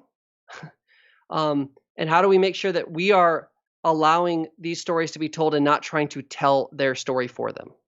And I think that is a huge challenge and a whole nother thing on storytelling. But yeah. Yeah. So from your perspective, what's something that we could bring to the media side? What would be something that you think could be implemented fairly easily, or that maybe you have dreams of implementing? Obviously, you brought in drone coverage this last year. I personally thought it was an excellent touch for different shots. I loved it. Yeah. Like, I feel like that obviously, I mean, how hard would that be to bring in? Like, I am a drone pilot, but I mean, and I do media, but like, I haven't done the live production on the ground on a disc golf course. What significance does that have to a tournament coverage? I mean, would you do that at every event if you were going to do it? I've talked with JVD about this. Actually, it's really because you've seen that they don't do it, and I think a big reason why DGN has not done it. Two main reasons. The first is because they're going to all these different events remotely, and they try to keep their crews small. That's a luxury. You got to have a drone pilot there, right? And that's a whole nother transmission system that they have to have. This year for us, USDGC, like, the cost to bring the drone in, like, I just had the pilot because we actually piloted this year from the shack, and he would fly out, find his spots, and get us our shots, and then come on back. The year before, she was riding shotgun with me in the van as we followed the lead card, and she was hopping in and out, which is a whole different story. I mean, there's some huge benefits with that because she could get a lot closer. Yeah. I think the drone is really helpful when you have a course that's open and it shows for it. A wooded course is going to be a lot harder, right? I think, or unless it's fall and there's no leaves That left, being said, though, Yeah. and I'm just grasping here. Like, obviously, it's a extra luxury, but like, I can imagine Maple Hill. Like, I could imagine hole 1. I could imagine hole 8 over the water, Yep. hole 11, Oh, hole 14. If hole 14 they had it hovering over the water and watched the guys throwing out over the water, that angle would be incredible. So I mean, I could see it. But to your point, logistics. Ask Jeff Spring if you can be the drone guy for Maple Hill next year. No, but so here, like, I don't know. Is there anything that stands out to you? Maybe something you're doing with Ultimate before you go that you think could be implemented in disc golf and make it better? I think the biggest next major steps that we're going to see in live coverage with disc golf, that's maybe the hardest. Well, let me go through a quick list. Features. DGN did this great. We didn't because we don't know the stories, right? We're not there throughout the season to catch like how's Calvin doing and what's Conrad's story here. Like DGN does a really good job of getting stories and having them nice and succinct, and they can throw them into various situations. So you have Paige talking in the press conference before or after the last event talking about putting was really tough, and now she misses a shot. You can show a little feature of it, right? It's great. Yes. It's money. That's the kind of stuff that's really you need thanks to, be to able to have. Mo over there. Right. That guy. And that is definitely that guy has Mo. brought That's that this last producer year. role. Yeah. That's seeing that bigger picture and being able to grab those stories. I mean, live production, the best productions in the world have probably like if they had 100 videos that they prepared, you only got to see 3 of them. But they had 100 prepared because they were able to show you the 3 best. Yep. And I think that's the next kind of one of the evolutions to disc golf is going to be continue to have those features of not just your first 4 for the top card, but you're now going to get buried into 8 because you don't know who's going to emerge as the top story, right? That's one thing. I think the second is, and this goes to like if you watched our coverage from this year, like what an epic last day and what an incredible run that Calvin was making from the second card, right? Was it the second card or was it the third card? It was the second card. I think it was the second card. Right? Yeah, it was Chase. I'm pretty sure it's the second card. And so being able to cover more than a single card, more than maybe even 2 cards, and having the ability then to follow that stuff and not just this Avery Jenkins with a cell phone, one angle, being able to see them make one shot. Like you need at least 2 cameras on that next, whatever that player may be. And I think that's a challenge. DGN couldn't do that because they only had 4 cameras. And often they had this, the FPO was then also on top of the MPO. It's like, what do you do with that? And now you got to shift another camera over there and it makes it a lot harder. So those guys, DGN, obviously contracted Smashbox. That was big news this year. It's like the monopoly, if you will. Interesting to your point, if you were to try to get into it, I think the only avenue would be to do events that are not sanctioned with, I say sanctioned, are not part of the Disc Golf Pro Tour, which right now, there's still a lot of events out there, but that's a lot of events, and those are the big events. And so you'd have to start, because even the Las Vegas Challenge is Disc Golf Pro Tour now. Yeah, it's a Pro Tour. So like plus, the Disc Golf Network is doing all the National Tour stuff this year. And the National Tour stuff. So like everything. Fulcrum gets all the majors. They get all. Exactly. So that's just an. I don't see. I think there's a couple avenues where there's space.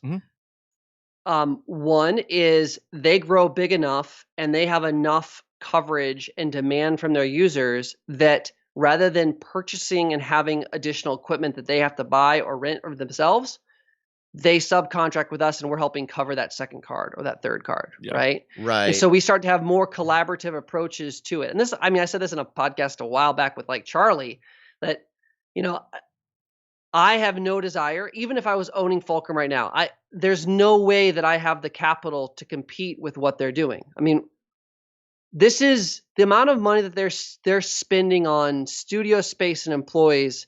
This is $200,000, $300,000, $400,000, right? Of capital easy that you're just putting in and hoping that you're going to make some of it down the road.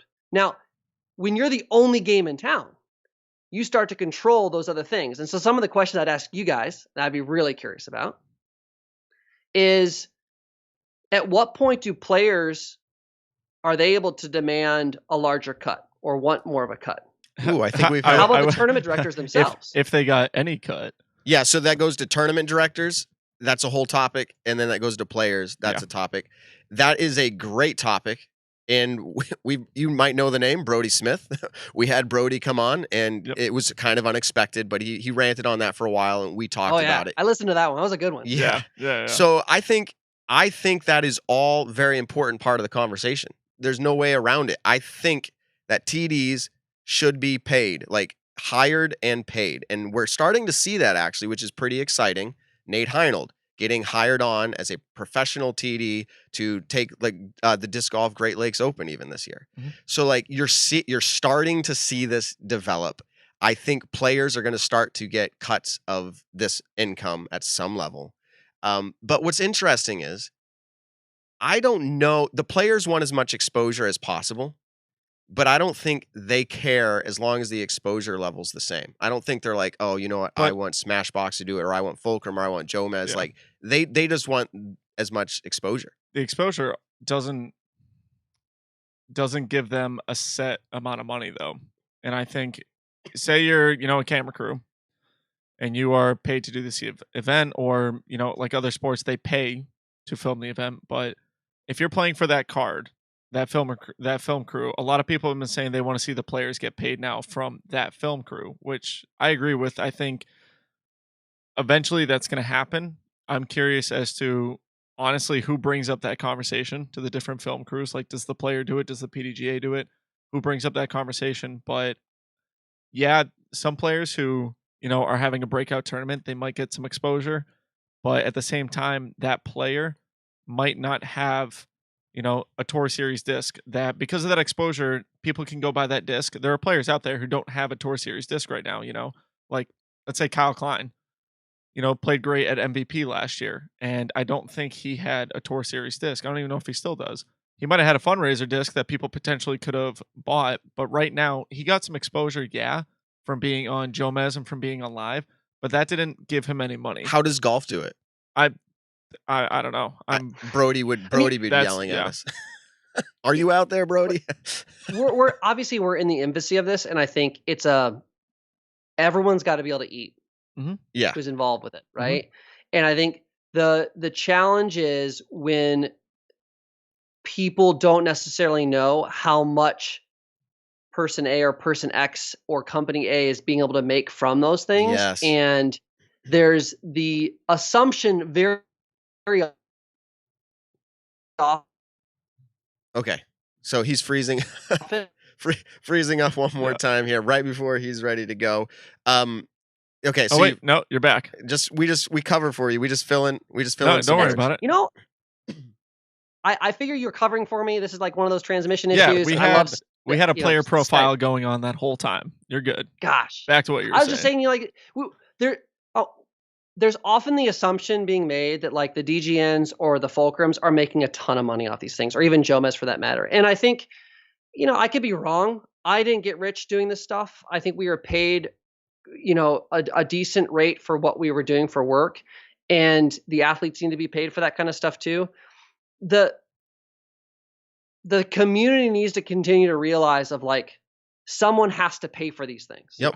We agree. And if it's not the advertisers, then it's going to be on subscriptions or something else. Mm-hmm. But anyways, I have more questions for you guys at some point. I'm going to hit you offline with some of these. I got some other stuff I'm curious about. But definitely. So yeah, I think that would be awesome for you to send us your questions. Maybe we'll bring them up on another show, or we'll have you back on again. People have been in the live chats, really enjoying the commentary. My buddy Trevor Harbolt just hit me up and he said, "Dude, incredible guest, incredible questions going on right now." He's super excited. He said, "New fan of you." Yeah, because I'm loving this. You've also made your first haters, though. Don't worry, that's what happens on the Nick and Matt show. Oh, lovely. Yeah. So I think coverage has been in talk for the last few years now, and the biggest thing is, where does disc golf focus? Do they focus in live coverage, or do they focus in post-round production? Oh man! And I think this is going to open up everything. But where, as an outsider who's done a couple events now, where would you rather see coverage? Like, where do you think is here it is the better idea? Like, should we be focusing more on live or focusing more on post-round production? That's a long conversation, so let's make it. Yeah, give it a quick answer. Let's give it your condensed version. Daggum. Oh, and then Skype goes. Am I back? Yes, you're back. Yeah. I'm back. Yeah. Perfect. Answer that. God.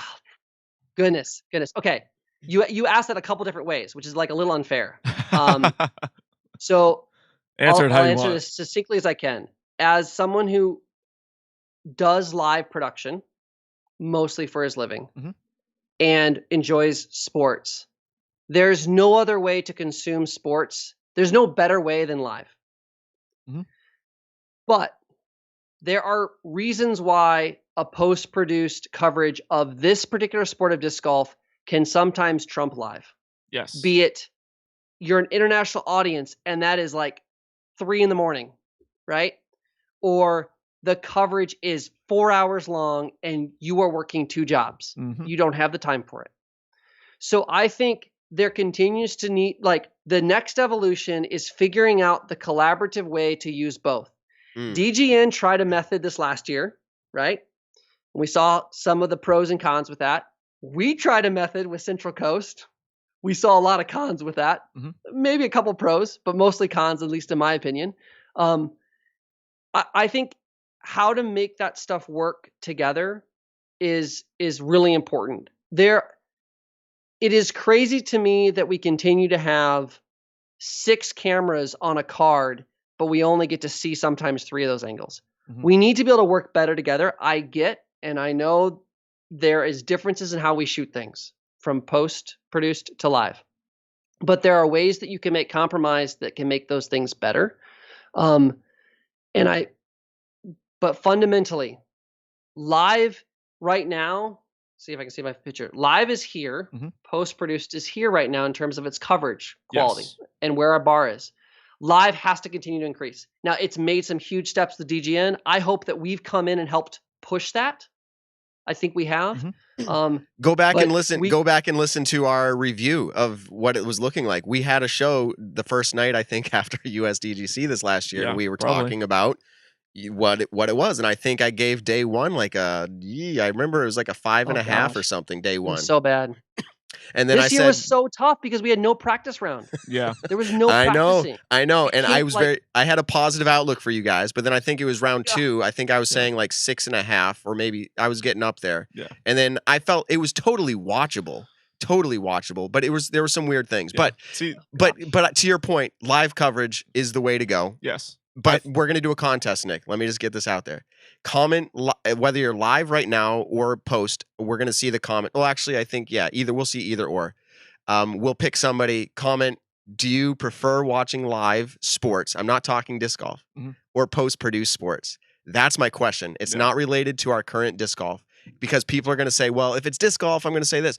I just want to know the majority of people in general sports. Do you prefer watching live or post? I think it's pretty obvious, but I'm just curious.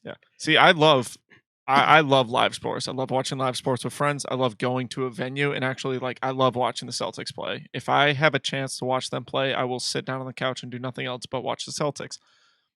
I think Luke said it perfectly, though, is that in disc golf right now, post-round production is an incredible thing, and I don't want anyone to think that I'll ever think that it's not, because I love post-round production.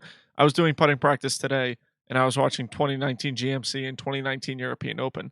The coverage is insane. It's great. They're 30-minute videos, and I love it. But if I have a chance to watch disc golf live, I'm going to try to watch it live, and I would prefer to do that. Now, you guys analyze media in a completely different way than I do. I come more as like a player and a consumer of, I just want to watch disc golf. You guys look at all the analytics and everything like that of, we had cons with Central Coast. Here I am thinking, I thought you guys did an incredible job. I loved every single part of it. I just love watching disc golf. So I have no idea what in your eyes went bad with it. There are certain things that I'm like, that sucks. No bad blood with Central Coast or Ian. Love him and mostly love all of his guys. But I could definitely see, especially when you're coming into, a crazy year that we had, and you're taking 2 different film crews, one who is solely a post-round production company, and then one who is solely a live production company. You have people that don't know each other in a crazy year. You throw them together. There's obviously going to be cons that happen with that. I want to be clear and on the record, because I'm seeing the chat board. Almost everybody's saying live. If I was to ask a follow-up question, live, disc golf, or post-produced, you're going to have, these are the answers that are going to come back. I don't have time to watch live, and because of that, I want to watch produced. Now, that's not really the question. Let's assume in a perfect world you had time. Now, I know I'm setting this up to really pigeonhole somebody, but as far as the experience, you're going to make time for one event a year, whether it's the Super Bowl you go watch or whatever it is, right? You're going to make it. Would you rather have that unfold live in disc golf or not? And I think for me, almost every time, and this is even coming from a media guy, I would prefer it personally, even streamed on a cell phone. And I may be unique. I personally love to see it unfold live. You're getting to a point, though, that exists with, and I think this is part of why so often the answer in the current disc golf community is that there's this preference for, or at least a nod towards post-produced. The level of production that the Jomez's and even Central Coast have been able to do is so exceeded what live could do in terms of stats, graphics, names, where people are at, being able to follow it. Like, it was far more consumer friendly and also super effective as a marketing tool to bring more people into the game of disc golf. So many people, Wow. like, that's their first experience, right? Wow. If their first experience is just live, especially if we go back to some of our old coverage, we might end up turning people off to the sport. Great point, Luke. I Luke, would say that point you 100%. just made, I think we're going to have to end on because we've got another guest lined up. But I do want to say that point right there, I want to be very careful. First of all, not because I'm friends with the Jomez crew, not because I'm friends with people over at Central Coast. I'm not just saying that because you know my preference is live. I've said that. But without them, disc golf, I believe, would not be where it is. I think there is, as you said, I don't want to say it in a weird way, like everyone come together, but man, what we could do with everybody working, and that's really what we're doing. That is really what we're doing. We're just under different umbrellas, but that's excellent conversation. People are loving this conversation. Thank you for being a part of it. I think one of the biggest things also really quick is that live coverage right now is sitting behind a paywall, which I agree with 100%. I think there should be a subscription for live coverage. Post-round production right now is thrown up on YouTube where it is free, but you don't get the hype factor, the drama, and everything like that. You potentially have your tournament spoiled if you're waiting for post-round production. So there are pros and cons to both of them. I'm a huge live advocate. I love me some post-round production. But Luke, dude, incredible conversations tonight. We'll definitely have you back on the show. Thanks for having me. Tons of people. You all are talking to Nate next, right? Yeah, yes. Nate Heinold. Make sure you ask him about 2022. Fulcrum, it's a company that if you wanted to, have that major covered, live coverage, there's always a company out there that's looking for that kind of stuff out there. For sure. So thanks again. Thanks again for coming on. It's great to meet you. We'll follow up again. And absolutely. At any other point when we have questions, media and all that, we'd love to get your insight. And thanks again, man. Yeah, Matt, I promise I'll respond quicker than 2 years on Facebook. Once we got connected, you responded much quicker. So thanks for that. All right, man. We'll catch up another time. Appreciate it. Take it easy. All right, guys. That was Luke Johnson from Fulcrum. Not with Fulcrum per se any longer. He's signed on full time with the American Ultimate Disc League. That being said, a lot of media experience doing major. He did a major as his first disc golf venue, and that was funny to hear his answer. He's like, he didn't have a clue, how prestigious or big that event was. I just want to answer this really quick because someone actually, asked me. I think they're for JMC. Thanks for commenting. Actually, just in any of this, but I do, I don't pay for cable anymore. So at my house, when I'm at my house in Massachusetts, I don't get to watch the Celtics. And so, I'll have to watch just highlights, which sucks. But if I am at an area where I pay cable or I pay for the NBA pass or anything like that, they're sitting behind a paywall. For me to watch that sport, unless I want to go on Reddit or one of those websites, I don't really know which ones work anymore. That sport does sit behind a paywall. I think Matt May had said the MMA sits behind a paywall, and I watch those when I'm with Paul every single time, and you have to pay to watch that sport. So if you have cable or whatever, you get all those sports for a cost, or like YouTube TV or Hulu TV. If you have those, you can get sports, but that's what, $14 a month or something like that. So I think all professional sports sit behind a paywall. It just depends on which sport you want to play. Like I know people who have the NFL Game Day Pass. I know people who only watch NBA stuff. So wherever all those come from, if you're just a huge Redditor and you know all the websites to go find them, but I personally don't. So we're going to be talking about this is we're about to major. This is really funny. Right now. Major transition coming up. So the transition is going to be talking about specifically the announcement of the 4th PDGA Major, and this PDGA Major was announced earlier this week by the PDGA, and it was that this major is called the Champions Cup. Yep.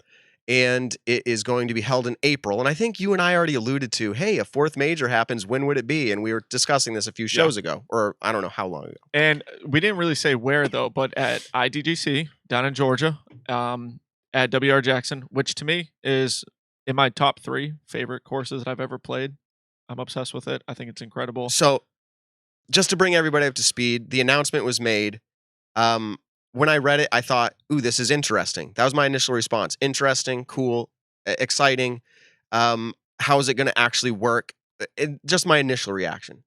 Then you start getting into social media, hashtag, wow, what's happening with our sport? Majors are turning into, circus shows, yada, yada. Yeah. And it's kind of like, wow, that's an interesting response. So we saw responses, whether it was through meme or through comment or post. We saw from top players saying like, wow, like I'm happy for another major, but match play shouldn't be a part of it. That's kind of the big part of that announcement is the match play portion. But before we get into all the discussion totally surrounding that, I do want to bring in our second guest of the evening. And we don't do 2 guests very often, but I thought this would be really relevant. And so we're going to go ahead and bring in Mr. Nate Heinold. This is the vice president of the board of directors of the PDGA, also the chair for the PDGA Majors committee. So a few hats there, along with all of your TDing of Ledgestone, and now congratulations, Nate, the Great Lakes Open. Yeah. So you've got a lot going on, but this recent announcement is the most relevant topic right now.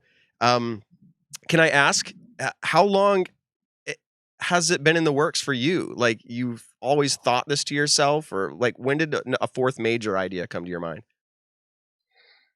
Yeah, I mean, probably the summer of 2017, as I was running for the board, that was kind of something I really wanted to make a priority. And it literally has taken almost 3.5 years to see it come to fruition. And obviously, we have another 15 months until it actually happens. Yeah. And so I guess, yeah, we do. It's not happening until 2022. I guess my question to you is, and this is just getting right into it really, is what in your mind defines a PDGA major? And this is just, I'm asking for your opinion, although I'm sure it's going to be filtered by the fact that you've been talking about this for a long time with a committee and everything. But what's your opinion? What is a PDGA major? Yeah, I mean, obviously, you look at what we currently have as a major. We have the national championship of the United States and the national championship.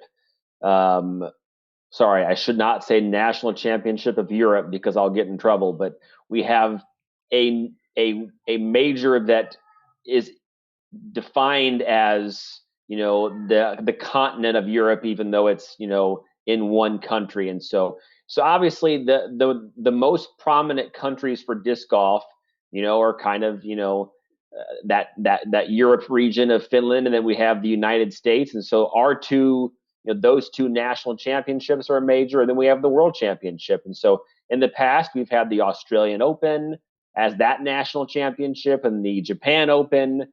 But those have kind of gone by the wayside with other issues, not with the event specifically. And so the definition of a major is honestly whatever we want to call it, to be honest. And so there's no real clear cut and dry answer after one of our definitions, I believe, actually in the PDGA kind of guidelines, is that a national national championship is kind of a good step towards a major. So if a country comes along and becomes the next Finland or the United States, then that could be a major someday. Right. So, I mean, technically, and I guess more or less yes or no, like the PDGA, could they have decided like, hey, we want to make the MVP Open a major, this like the 4th major? Could you have chosen an event assuming the TD was on board? Like, is it acceptable to say? Yeah, I mean, 4 years ago, I tried to make Ledgestone a major. And so, and the answer was no. The PDGA, so I guess that's the other aspect. The PDGA wants to control the process now for any future majors. And so they wouldn't, their opinion at the time was, we're not going to let Nate do whatever he wants and rope that course up. We already have that once at Winthrop. We're not gonna we're not gonna allow that control to go, like that. What we'll do is we'll bid out Worlds, we'll bid out US Women's. We've created this 4th major that we have the control over. Stuff won't be able to get out of hand. We have a lot of flexibility to do what we want. And so there was no national championship that made sense for a fourth major, and we weren't going to allow somebody else to own that. It wasn't going to be the Dynamic Disc Open or Ledgestone or MVP. The PDGA wants, that control. Yep. For sure. So this is going to be a little bit hypothetical, but because, you can kind of decide, as you mentioned, there's not really any rules around what a major is per se. Just as I alluded to in the introduction, right before you got on, is that match play was introduced to this major. And I'm going to throw a little bit of devil's advocate at this, but like, could a PDGA board committee, could they decide that field games would be part of a major? For instance, like we are going to do putting because we're going to set up the holes to be I'm playing devil's advocate. We're going to set up each hole in the final 9 to be 10 meters, and that's our final 9. That would be really kind of interesting. I'm saying that as I'm thinking about it. It's kind of interesting, but it would make the sport and make the game look a little bit different. But could that be decided? I mean, is that something that could be decided as part of a major? Assuming everyone agreed on it.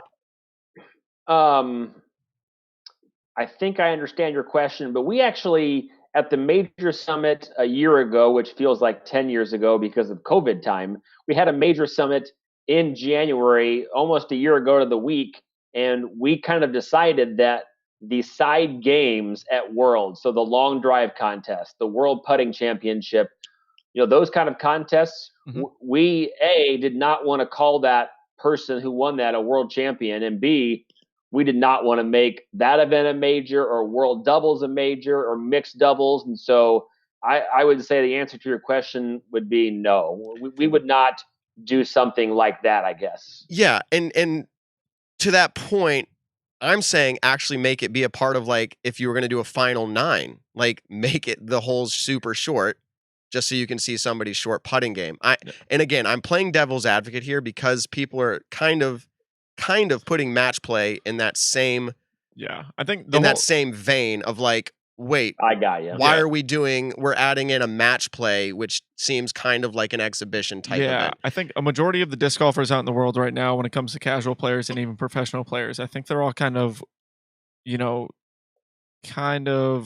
skeptical about how is a major going to work for having, let's say, 4 rounds of stroke play and then the 2 rounds of match play, however it goes. You have 2 different mindset, 2 different types of tournaments coming into one. And then I think one of the biggest things I had seen, and obviously the PDGA has a year to iron out all the details with everything, but I think one thing that people were talking about is players purposely tanking, a certain round or whatever to make sure that they play against a certain player in match play. Like if Drew Gibson wants to play against Paul Ulibarri, maybe Drew does something stupid, misses a putt from 10 feet because now he knows if I miss that putt, I play Paul first round of match play and I know I can beat him at this course. I think everyone in the world right now, I think, is just curious, how is this going to work? Yeah, and if my video is frozen, I don't know why. So, but if you can hear me, that's can great. hear you fine. We can still hear you. So we can keep going. Yeah, if it's important to get back on video, you can end the call and come back. But yeah, go ahead and answer that question. Yeah, I would say that, I've seen some people say, oh, it's 2 different formats and how do I practice? That's to me a little bit silly because match play is you're playing your competitor. If he's under the basket and you're 400 feet away and you have to get the next shot in the basket, you're going to go for it no matter what. Mm-hmm. So the strategy is if Matt is in the woods throwing 5 and I've got a 40-foot death putt for 4, I'm laying up because I've won the hole then. So so the strategy of match play is not that hard. No, I get that. Yeah, and actually, and I've heard some of these arguments out there. I'll just say, hi, Yuli. We love you on the show. But I know it's being said that it could go, somebody totally blows up on a hole and somebody gets a birdie. Well, it didn't matter. That person's blow-up score gets washed away. But it can also go, somebody gets par, somebody gets birdie on every single hole. Then you don't have that argument. So it's not that it is going to be poor play. It could be good play as well that wins it, of course. It's going to be lights out play probably that wins it. But I guess that's And to say one more thing to Nick's Mhm. point about tanking, Drew Gibson, I think he did that several years ago. I would say the chances. I mean, that is such a hypothetical question of, Yes, I agree with that okay, so 100%. what if Paul Macbeth is in fourth place, or what if Paige Pierce, is in fourth place, and if they're in fourth place, they're probably maybe not having the best week. If I'm Calvin Heimberg and I'm in first place, I probably feel pretty good, about the fact that over 4 rounds I'm ahead of Paul by 4 to 5 strokes. But I would be shocked if that happened. I agree with that. And obviously, every single one of these top professionals wants to play the best that they can play because, you win the tournament, you make a ton of money with it. So it's kind of, I don't think personally that people would potentially go out and tank it, especially because we are playing, or they're going to be playing a 4-round stroke play tournament to start the event. And then correct me if I'm wrong, obviously, and then they're going into the match play stuff. So yeah, players obviously want to be at their biggest advantage going into what's potentially going to be the match play event. Right. And so Nate, I'm sure you understand that perspective. So Nate, let's go ahead and just get your video back in here. I'm going to end your call and I'll call you back. So as we're going to get him back in, because his video just totally froze out. We could hear him. Our audio listeners are like, what's the big deal? Yeah, exactly. But so I guess where I'm going to go with this, I'm going to ask him some questions. Like, he has to understand the perspective, and I'm just curious what the I guess the call was like, or what the discussions were like inside of the committee. What those discussions would have been like inside of the committee. So we have him back, and he's in video, so we can hear him and see him now. So let me ask this question, as I was kind of just alluding to it, is what was the conversation like, if you don't mind disclosing, inside of the committee meetings? Was there hesitation to adding a format of match play? Was there hesitation from any of the members, and or when it went to a vote from the full board, was there any no votes? The full board vote will be in the meeting minutes here in the next few weeks. There may have been one person to vote against the event. I don't think it was for the format reason. It was because it wasn't going to be the same weekend every year. And they really wanted the event to be the same weekend every year. We couldn't promise that. So that person voted no for that reason, not because of the format. The board did not have a problem with the format. The committee was definitely split on the format. Originally, we actually had it down to Stableford or modified match play. Stroke play wasn't even in the conversation. And then the committee was like, okay, maybe we should just do stroke play. And that was kind of started the direction. But then we realized and remembered that the whole purpose of this was to do something unique. We didn't think it was worthy of a major just to slap it on a course and put a little bit of added cash. We felt that it was important to do something unique to have the event stand on its own. And look, if it doesn't work, we're not tied to the concept forever. So yeah. So was there any conversation? I've been lucky to be a part of a lot of good committees or teams, if you will, and healthy conflict.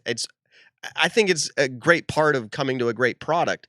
So my support to your committee, I think, is 100%. Like, I think you guys did it due diligence. I think you thought through everything. I'm assuming, but we have to ask the questions. Did you guys consider what players' reaction might be to this? Because it's never been a part before of a tournament of this scale or of a major. Was there conversation like, ooh, we kind of wonder what the response will be, or did that not come up? No, I mean, I think we've been working on this for 3.5 years. So, we wanted to juggle the idea that the PDGA now has 70,000 members. And, this is really, let's just be honest, probably 15 to 20 people have a chance to win on the MPO side and maybe 10 to 12 people on the FPO side. So we can't just legislate something for the best players in the world. We have to worry about the fans, obviously, and our membership and growing our membership. And so, if we did, standard stroke play nobody would complain. Nobody would get excited, to be honest. We weren't trying to do this to get people to complain. So yeah, we considered what the players would think. And honestly, I thought they would like it. And I do think that a lot of them do like it. It's just, if you're a certain player and this allows you a better chance to win, you may not vocalize that. We've been in contact with the Pro Tour Players Committee now, and we're going to get that feedback. But we've already seen some of the feedback of, cautiously liking it, but they don't want to just full throttle endorse it, because that's kind of an awkward thing. And to say, hey, I have an easier chance of beating Paige or Paul now. So, which that's not the goal. Yeah. That the goal wasn't to make it easy to beat them, because they still have, they're still going to have a great chance to win. It's just, and the goal wasn't to level the playing field or give luck involved. It was just, let's find something unique to do. And that was the format that we've chosen for now. Mm-hmm. I think one of the biggest things is that it's something new, and disc golfers, how we've learned in the world, don't like new things. They like what's going on right now. And, I can agree with them to, almost the fullest degree. You were saying earlier, this is something that's been in the work for 3.5, 4 years. You don't want to take another just stroke play tournament and throw it and make it a major again at this single course. What made you guys decide that to try this format of a tournament? Why throw it up as a major first? Like, why not start it kind of first as, maybe a high level A tier or even an NT? Like, why throw it right into, yes, this is going to be determining a major winner? Yeah, I mean, the goal was to create 4 consistent majors each year, not to kind of throw darts on a wall and see what format sticks. And so, we were committed to the 4th major idea. It was more of the 7 of us for the majors committee plus the board. We felt that we could make a good decision. And I honestly felt that the players would like this idea. And to see some of them strongly dislike it is, it's disappointing, but I'm very okay with their passion, and I'm definitely listening to them. And that's why we've asked the Pro Tour Players Committee to give us feedback immediately. I mean, the event's not happening tomorrow. There's a lot of planning still to do. Yeah. Oh God. Yeah. So you say Pro Tour Player Committee. Just curious, is there also a PDGA Player Committee? That is the Pro Tour Player Committee is actually the PDGA. I mean, when I say Pro Tour, that is actually a PDGA committee. Okay. It's maybe it's called Touring Pro Committee, but it's the Pro Tour Player Committee. Paul Ulibarri is the chair. There you go. Yeah, and so we have someone. Thanks for the $5 super chat there to get this question asked, but. Is there any precedence, if you will? And I'm sorry to sound like we're in a court case here, because that's not it. We just like to know the details. Is there any precedence for other committee meetings that you've had? Because you've been a part of a whole bunch of these. Okay, thank you very much for what you do for the PDGA. Is there any precedence for hey, let's run things by a committee before we make a decision, like a major? Because it seemed to me that Yuli, and I've seen this, I watched an interview and I've seen him post things. It seemed to me like he felt kind of, and I'm not putting words in his mouth here, maybe I am. He felt a little slighted. And it seems like, well, is that normal or is it not normal? Like, what's your opinion on that? Yeah, I actually am the liaison to that committee, and I'm not going to put them down or their work down. But I'll just say that it would be great if that was a really active committee. And Paul and I talked this morning, and I gave him some next steps. And so I think that's what I can say. So the idea that we just ignored them and didn't go to them is, CNN would say, or Fox News would say, that's true but misleading. So it is true that we didn't directly send these formats to them, but it's also true that it is tough for probably them to be super engaged because they're busy and on the road a lot. And so, we don't want them to be an afterthought. And I told Paul that, and he understands. So, and it's just, I want to use them. And I told Paul that, and I probably told Trevor that before. It's just, I can't be the one to get them to send us stuff. Like, I'm the player champion in my mind. Like, I'm doing stuff for the pro players, but I can't be the committee. They need to do that. And, with COVID last year, a lot of stuff was going on. So I told Paul to get on the ball, as in a nice way. He and I are friends. I sponsor him, maybe not after this. So I'm just kidding. But, no, we're friends. I told him to get on the ball. I told him that I could have engaged them earlier, and we're good now. We're going to move forward, and we'll get their feedback now. Yeah. And so I think that was a great response. I think that's honestly how I perceived that it would have been. I think you probably, I'm not going to put words in your mouth. Do you understand people's perspective about how it's going to seem weird? And maybe this is based off of their experience of how tournaments have always been. But it's going to be weird to see somebody go into the final round with a significant lead and finish that fourth round, not the tournament. Let's be clear. They're not finishing the tournament with that lead. But after the fourth round, having built up some lead over stroke play, to then go in with what would be considered, I guess, all, everything leveled out. Yeah. So that was going to be my hypothetical. Like, say, because we have people commenting this, say I'm leading this tournament right now. I go into the final round. After the fourth round is over, I'm up by 10 strokes. What is my advantage going into the match play now? I'm obviously seeded number 1 going to the match play rounds. And I'm assuming that I, as a 1 seed, am playing the lower seeds to start. Like, I would be playing, say there's 32 people in it. I'd be playing the 32nd seed, right? Well, you're going to play the fourth seed. There's only going to be 4. There's only going to be 4? Okay. Nick needs to get Apologies. on the ball. Yeah, I didn't get to read Ulti World's article to it or anything like that. So literally all I know is that it's match play and stroke I brought play. it. You know how many times I've stuck my foot in my mouth on this show? So I'm just going to say if for once. Thank you, Nick. So you have the 1 through 4 playing. So my advantage going in. So pretty much it doesn't matter whether I go in leading by 1 stroke or by 10 strokes. I'm the 1 seed no matter what. Is that correct? That is correct. And so to answer that point, I would say, first of all, this is not just a stroke play event. It doesn't matter how many strokes you're ahead after 4 rounds. So that's if what I mean.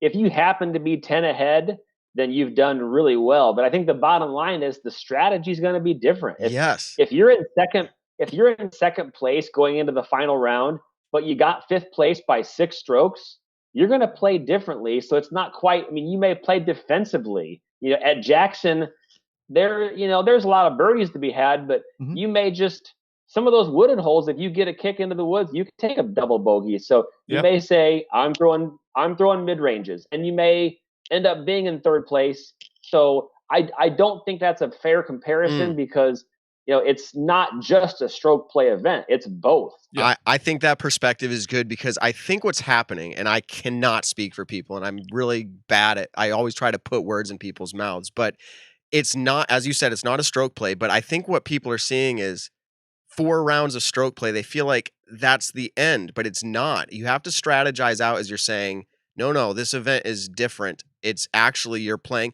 Well, why can't we just look at the Disc Golf Pro Tour championship finale? Honestly, we've seen it over the years. I know it's not a major, and so some people are going to be like, it's not a major, so why are you bringing it up? But it's a big event that actually I heard from somebody this week that they did try to put in to make it a major. The PDGA, said no to that for reasons you already addressed. But I think we look at it and say it's a different style event. It is not 1 after 4 rounds. That is your placement to have a better chance at winning after, I guess, what we'll call the 5th round or 5th. Maybe you can elaborate on that. 5th and 6th round. Is that how it works? Are they going to play 9 holes? Are they going to play first? They're going to play 18 holes, so it's going to be like the semifinals and the finals, basically. And we haven't released all of the details yet. There's some people that have said, the 1 seed should start with a 2-up lead, and the 2 seed should have a 1-up lead. We just announced the high-level details.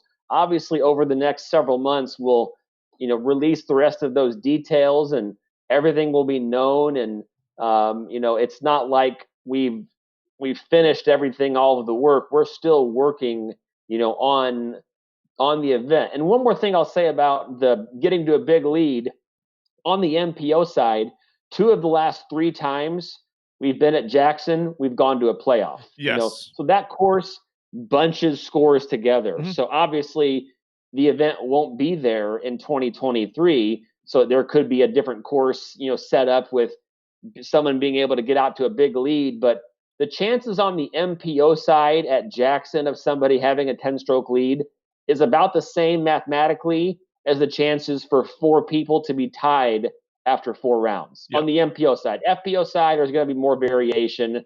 But on the MPO side, at that kind of course with more trees involved and, maybe you could say more luck, but just more variation, it's going to be tough for someone to be way ahead. Mhm. No, I agree with that. I think there is a potential that someone could, obviously be far ahead. My general concern of that was, what is the advantage to just playing a lights out 4 rounds of stroke play besides forgetting the number 1 seed and playing the number 4 seed? But I think Nate just said it perfectly in a sense of, this is something that is still absolutely brand new.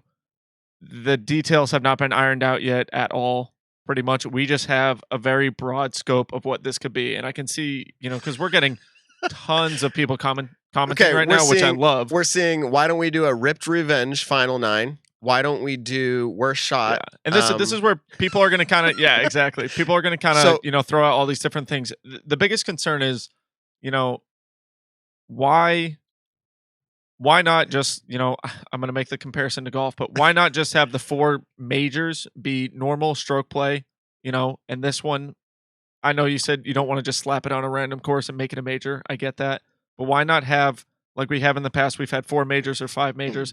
Why not do that and then have this be an exhibition match? Have this be a fun, big tournament. Like I said, why not make this maybe an end of the year national tour event? I don't know. Yeah, I'm hypothetically speaking, people, yeah, I think the comparison of a 30-foot putting contest to match play is, or doing a rip final 9. I mean, match play is a legitimate, thing. I agree with that 100%. Tennis is. I mean, golf is. If you get to the end of a golf major, a lot of times it becomes match play, right? If you have 2 players way ahead, which happens sometimes in ball golf, it's you're playing your competitor. So this really isn't that far-fetched of a concept, because really it's only going to, right? You get to the end and then you're going into in an ideal world, there's a 4-way tie after stroke play, and this is our 36-hole playoff. Yeah. Yes, So, exactly. Someone said that earlier. I think his name is Matt. He had said, can we just reiterate that every single time a tournament goes into a playoff, those 2 people or 3 people, depending on how many it is, they literally are playing match play. It could be 1 hole, it could be 9 holes, but they are legitimately playing a match play event.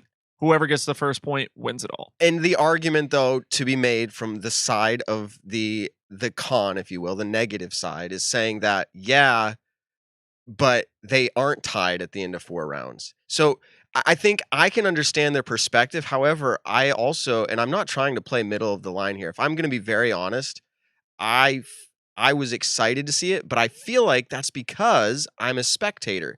Was there any? I think there was, because it seemed like even the way the PDGA wrote it up, it talked about how match play presents an exciting or dramatic type of finish. So it seems to me like the PDGA considered the fact of, we want this to be something watchable and exciting. So it seems like, and I'm not saying one way is right or wrong here, but it seems like the PDGA said, we want to make something for the players, but also for the spectator. It wasn't just 100% player.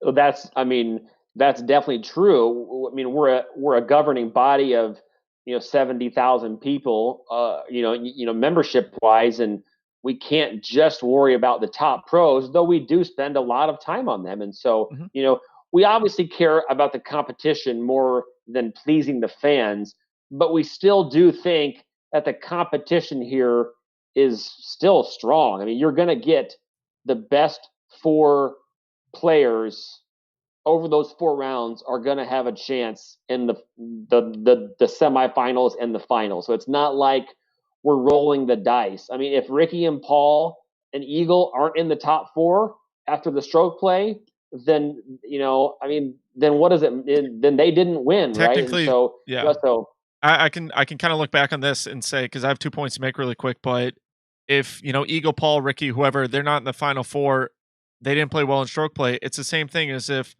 5 years ago or 4 or 5, 6 years ago, whatever, they wouldn't have made the final 9 to win the world championship. Final 9s used to be, I loved final 9s, and I know a lot of players actually hated final 9s. I've talked to multiple people who said final 9s But suck. why did you like them, Nick? As a spectator, it's an incredible thing. Like, because of that final 9 in 2014, Paul was officially able to come back from like 7 or 8 strokes and tie up Ricky, and then you had the most epic playoff in disc golf history. I was just gonna mention that.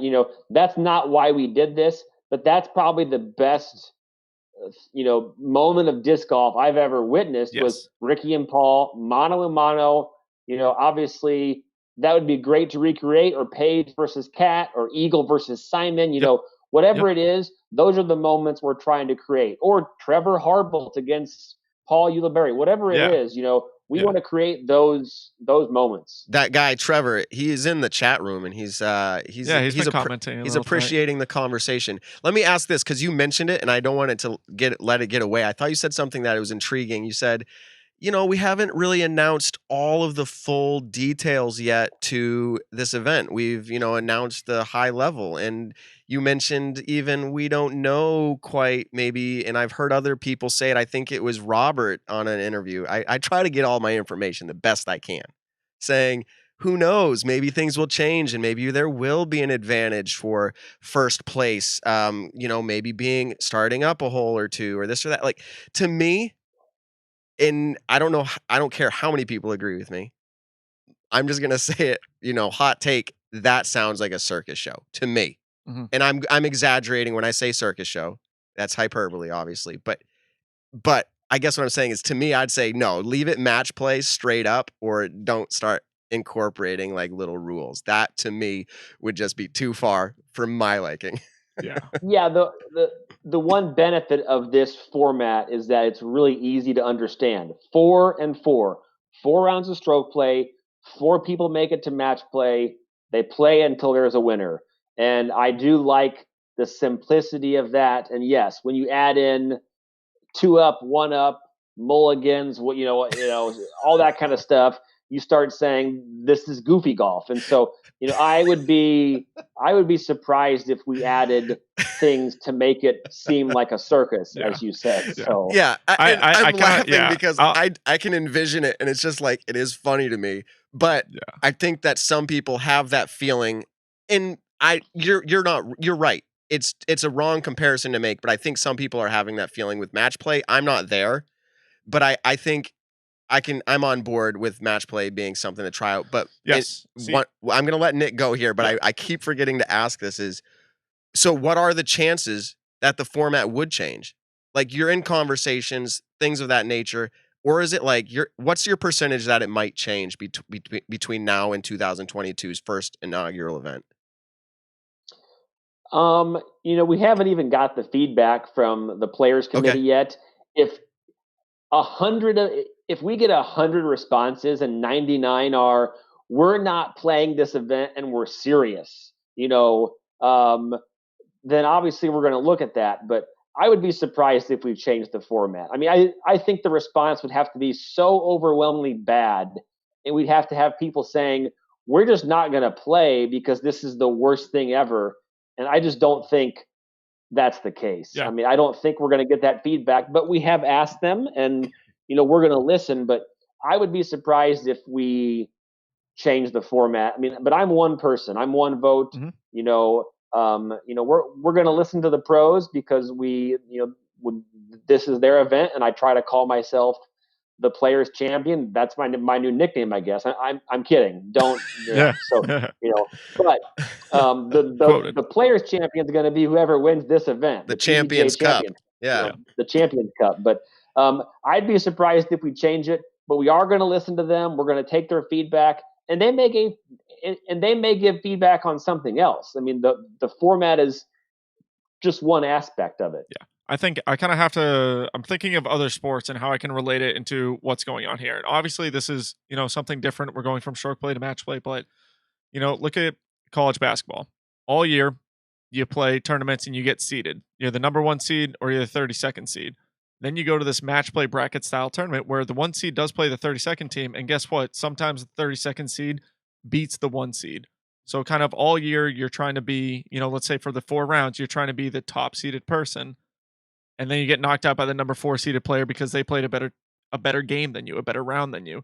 So I'm very partial on this. I like the idea of it. I don't know if I like it to be a major the first time it comes about. But at the same time, like Nate just said, he's one person.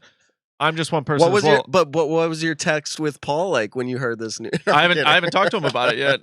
Honest to goodness, I haven't even talked to him about it. I meant to ask him. Okay, so I can tell you what I can tell you that Nate Paul probably talks to Paul more than I do. Paul and I are tight, and we may not be as tight after this. We'll just say that. So he's going to kick me out. So. Yeah, Paul's listening to this while he's working out. Sorry, that's creepy, Paul. I know you're working out right now and you're hearing this, but no.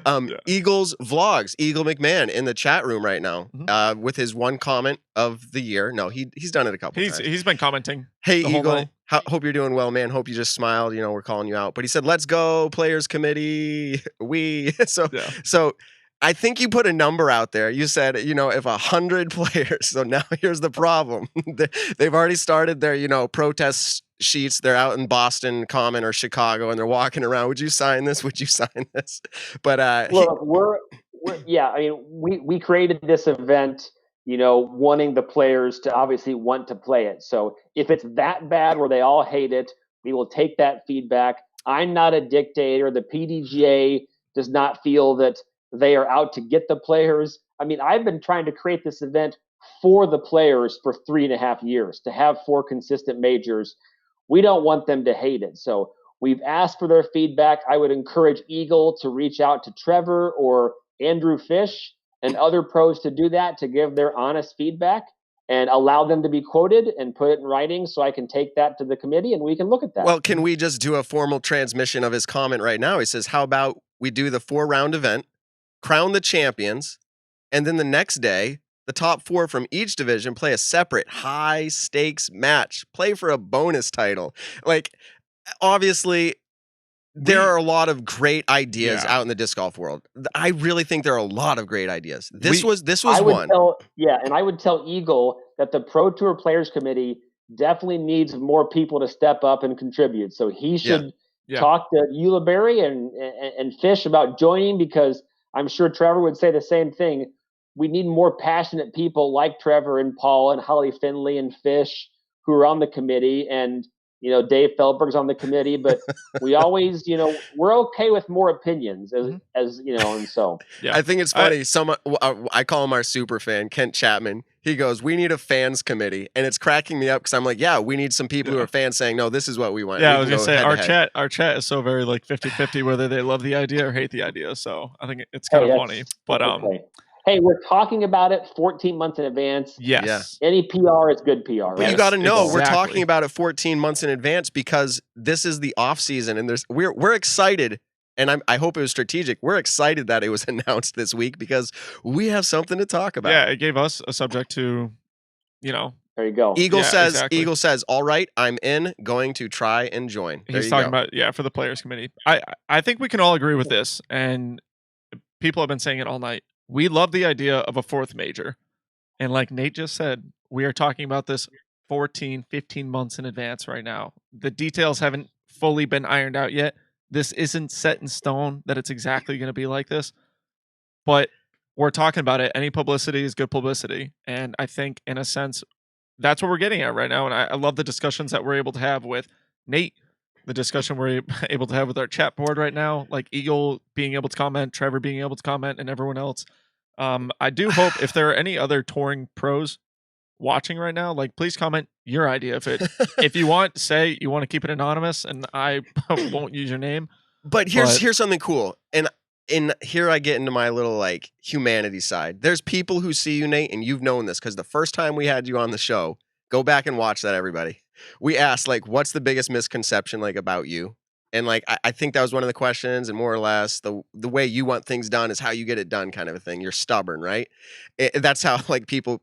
And we had people commenting when we were talking and previewing that you were coming on the show tonight. Like, ask him why he's being so stubborn about. And I was like, hold on. Like, I'm like, that's a major assumption. Yeah. Like, do we know that he's being stubborn? One, I said it had to go through the committee and the board. Yeah. Like, and so to hear you saying this on here, we're having comments coming in saying like, wow, he seems to have an open mind about it. All this stuff is coming in. I always like to give the benefit of listening to the individual, like the horse's mouth, if you will. Oh yeah. And so I'm glad you came on the show. We're excited about a fourth major for sure. We've talked about it for a little bit on the show too. Can I ask 2023? Did you already put your bid in for it? Are you gonna do it? Oh, I'll be bidding for something that year. I don't want to say it too loud because my wife can probably hear it in the next room. But in 2022, I'm hosting D-Glow, Ledgestone, and combined Worlds, Junior Masters. So it's a busy time. So Yeah. I'm sure there's something else up my sleeve I'll be working on. Yeah. I haven't thought of it yet, but I'm sure there'll be some other event I bid on or create or whatever Well, it is. So. And because the next couple years, or is it 10 years, you're doing Ledgestone and D-Glow? Is that both, or is it 3 years for D-Glow? Or I don't remember, something like that. It'll be at least 3 years for D-Glow and 10 years for Ledgestone. So, yep. Yeah. So, I mean, you've got your work cut out for you, regardless if you put any other bids in. I think it's really cool.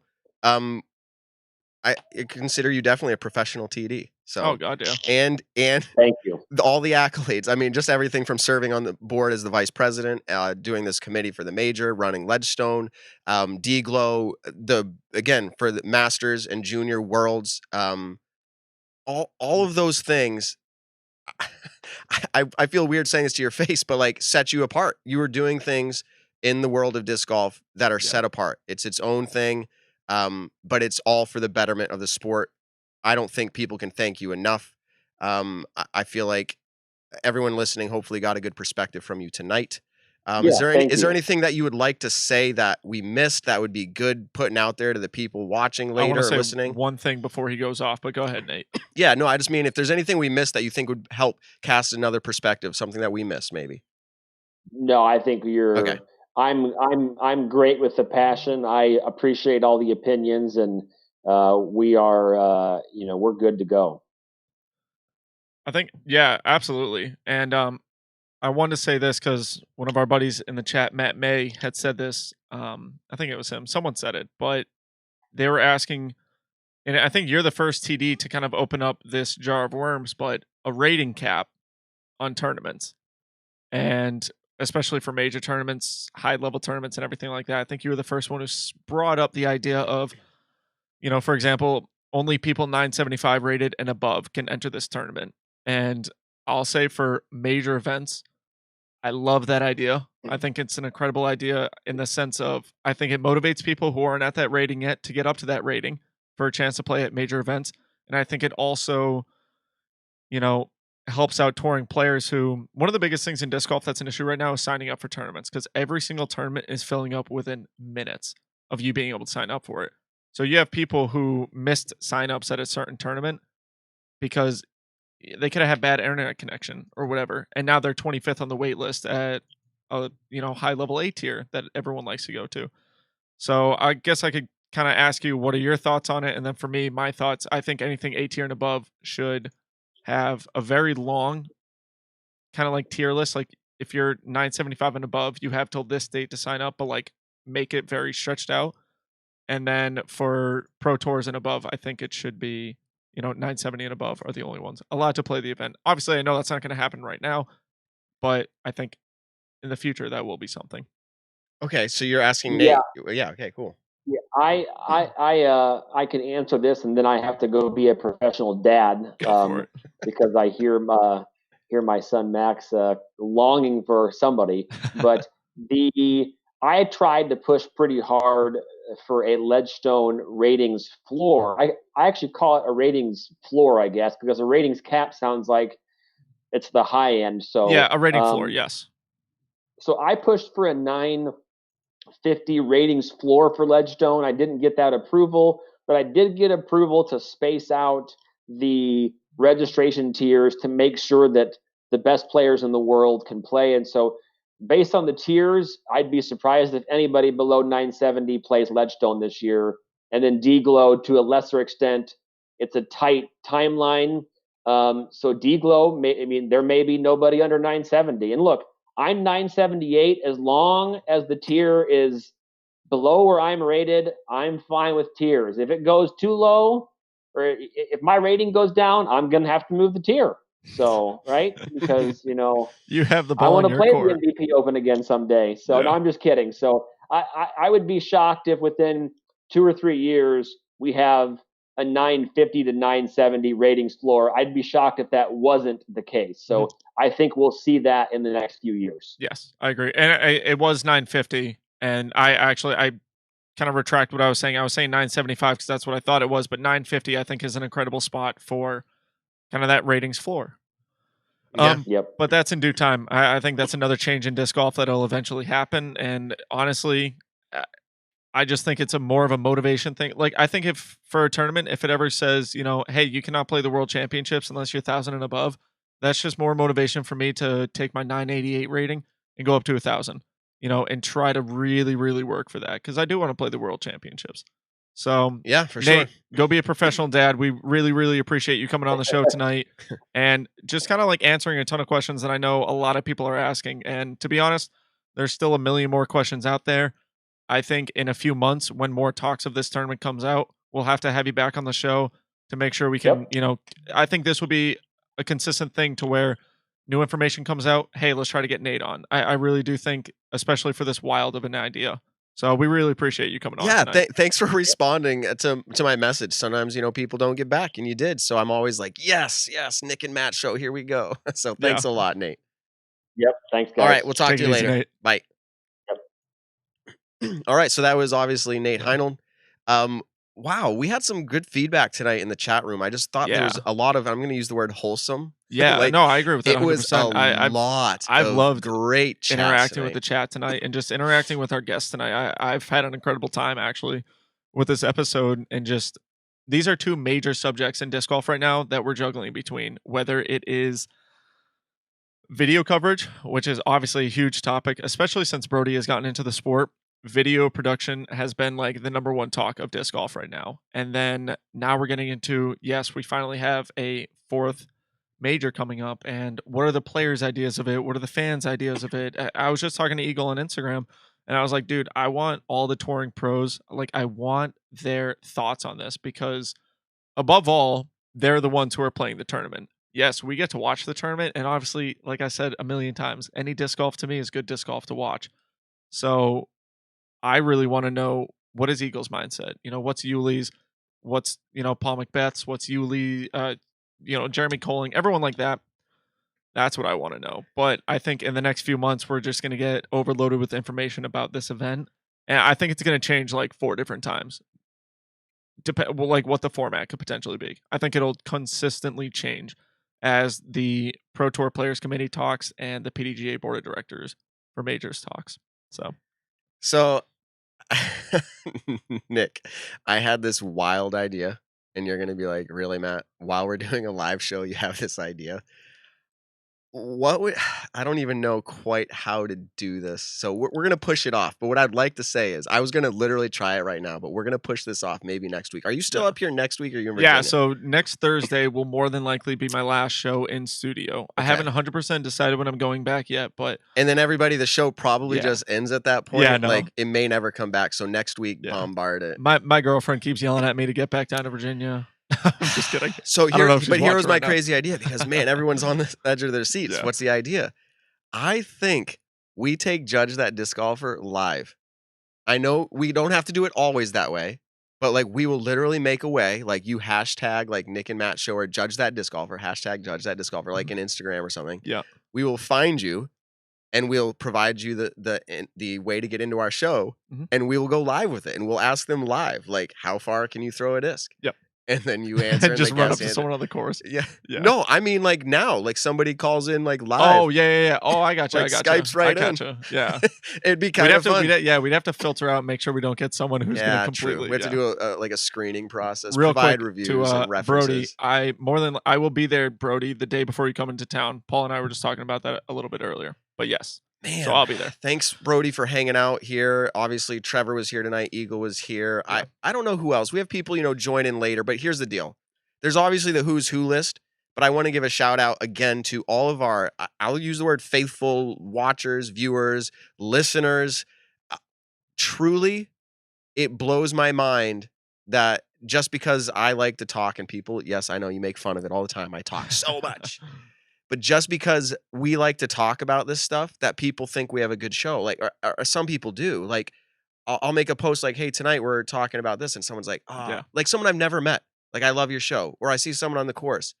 Hey, you're doing great things. Keep it up. Like, really like it, and it just, I don't know how to feel about it except for like it's encouraging. So thank you for the positive comments. Yeah. Thank you for our viewers. Thank you for our listeners. Someone last year, last October, I was playing a tournament down in New York, and it was actually my best tournament of the year. I got second place at a B tier, lost in a playoff, sad story. But anyways, during my practice round the day before, someone shouted for me. I was on hole like 11, and they were walking down hole 1. They kind of intersect, and he was like, "Yo, Nick Carl, I love your podcast." And it was just kind of like this warm, fuzzy feeling that people, I wanted to say this earlier, but like, we have the most wholesome chat. And honestly, like, people in our chat are friends with each other now because of this podcast. Like, we've got the Docs, the Todds, the Jeffs, the Kens. Oh, you're gonna leave someone out now. No, Dan, all Daniel, these people. Yeah, I can keep. I'm just gonna list going. the whole list. Yeah, SS, just ask all of Jay, them. Ryan Hunt, Matthew Shaw. We're just giving shout outs now. Ethan Hoffman, Ryan Hunt, Doc Zen, they might not even be paying Todd attention Bouchard. to us. Yeah, I mean, we can't miss these guys. Exactly. I gotta keep going. So thanks for doing that. Now I just got to keep listing names. Yeah, don't. I already said the majority. Did we? So comment if we left you out. Yeah. No. We did have to ban somebody last week, Nick. That's the first time that I've ever banned anybody in now's 29 episodes. Yeah. So the comment fam. Shout out. We're getting ready to wrap up here. You guys are all a great audience Christopher tonight. Narbo from Norway. The Kroners. You're killing it with those Kroners. I think, just to be honest though, I think 33 of them is like $1. Hey, we really appreciate it. Shoot, anything. But to be foreign and like say like I'm giving you 100 is just like it's awesome. Exactly. And then thank you to Chris Carpenter, $4.99. Well, I'm shouting out now what you've given us. That's cool. Thank you. Like this goes into our fund when we need something. Like we pay for like some of our streaming service stuff. Yep. When upgrades are needed, all that stuff helps us keep going, and it just encourages us. Thank you, Eric Sterner, and even someone who just came out and was just like, "Wow, like I've been sleeping on this show. Like I didn't know it was here." We really Joey Yak. Joe Yaskis. How many red Vibram shirts you have? This is so funny. So to our listening audience, you don't see it, but I wear this red Vibram shirt almost every week, and it's the logo up behind. Look, I'll put it up behind Nick on the wall. I'm wearing the red shirt. Oh, yeah. That is the shirt that I wore for that logo. So I kind of just do it each week. Yeah.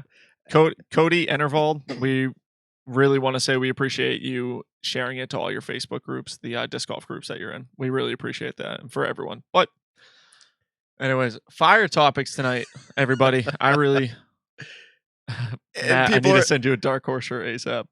Brody, if you send me a dark horse shirt, this is kind of weird. Like, there's a few weird things that happened today, like about like thinking of things and then it coming to fruition. Yeah. I thought like we aren't like huge on taking sponsorships for the show. That being said, we might eventually. But like right now we're just enjoying it like it's our own thing. Yeah. Do what we want. We offend somebody, oh well, like Nick and I. Shoot, sorry. But I thought to myself, like if somebody wants me to wear something on the show and I don't hate it, I'm gonna wear it. Like give me a hat, give me a shirt. Like we'll put something on the wall behind me too. Check out these foundation hats. They're fire. I'm all about the free snow. But Step Brody, with Trevor shirt. I'd love that, Trevor. I'd absolutely be rocking that. So you can send me one, Brody, if you'd like to. That'd probably be the best way to get it here. I'll wear it on the show for sure. I would do it for the right price. $20. Oh, $20. Yeah, sold. I'll see you in a couple weeks. A You can give me clown- the 20 then. Brody, No, no, Brody, just buy me Chipotle and I'll wear a clown this suit. is like Shoot. the after show. Like Yeah. people driving around in their cars right now are like, this is just ongoing. Yeah. Let us know. Come comment on the YouTube if you like this, like later. Like if you're listening in your car and you're like, that was actually fun, let us Yeah. know. Because it's funny because I'm seeing now Brody say, like, I'll send you a clown suit or something. Yeah. Anyways, so I mean, I guess Brody hit me up through the show, Instagram or something, through Nick and Matt show, and I can get you address and whatnot. Yeah, Ken, I haven't worn this hat to work at all. I wear a beanie now at work because it's also freezing cold. Tomorrow, I think, Matt, I don't know if you saw this, but tomorrow is supposed to be a high of 10 degrees and a low of -1 degrees. Yeah, so people that aren't from New England or Massachusetts Yeah. are. I was thinking about that earlier too. Is like, what's your normal, winter playing temperatures? I feel like that's pretty cold. Like you don't want to throw your cheap plastic. I'm not going out tomorrow. I'm gonna tell you go that find much. someone to judge that disc golfer in that like temperature. Like this is a You're a dedicated savage. disc Yeah, golfer. you're a Like, savage. well, I'm maybe, gonna be maybe I'll go bundled and up just be with like, gloves. hey. Yeah. All right, guys, we've Okay, come down to the end of the show. We did not do Judge That Disc Golfer. I don't want to set you guys up every week to think we are doing it, but if Mhm. you're new to the show, and you're like, what are they talking about? Go back and watch a lot of our previous shows and find out what that's about. It's one of our favorite segments to do. Yeah. But we're going to sign out for tonight. I want to give a quick couple of shout outs really quick. Showmez is starting in like 43 minutes. So everybody go check out Showmez going on. Foundation We're the is always unofficial pre-show, by the way. We're the unofficial. Yeah, exactly. Foundation is always dropping the Grip Locked podcast, the Party Podcast with Hannah Macbeth. Check out all the YouTubers doing their content creation as a disc golf community. Let's just help all of each other out. Once again, you guys are the most wholesome chat that I've ever had the pleasure of being in front of. I really appreciate it. Matt, I know he really appreciates it. We're going to sign off for tonight. One last week of me being here in person. Tell someone you love them this week. We'll catch you in the next one. Peace out, everybody. Peace. Oh, peace out again. Tell someone you love them. Thanks for tuning in to the Nick and Matt Show. Be sure to check us out on your favorite social platform and to subscribe on iTunes.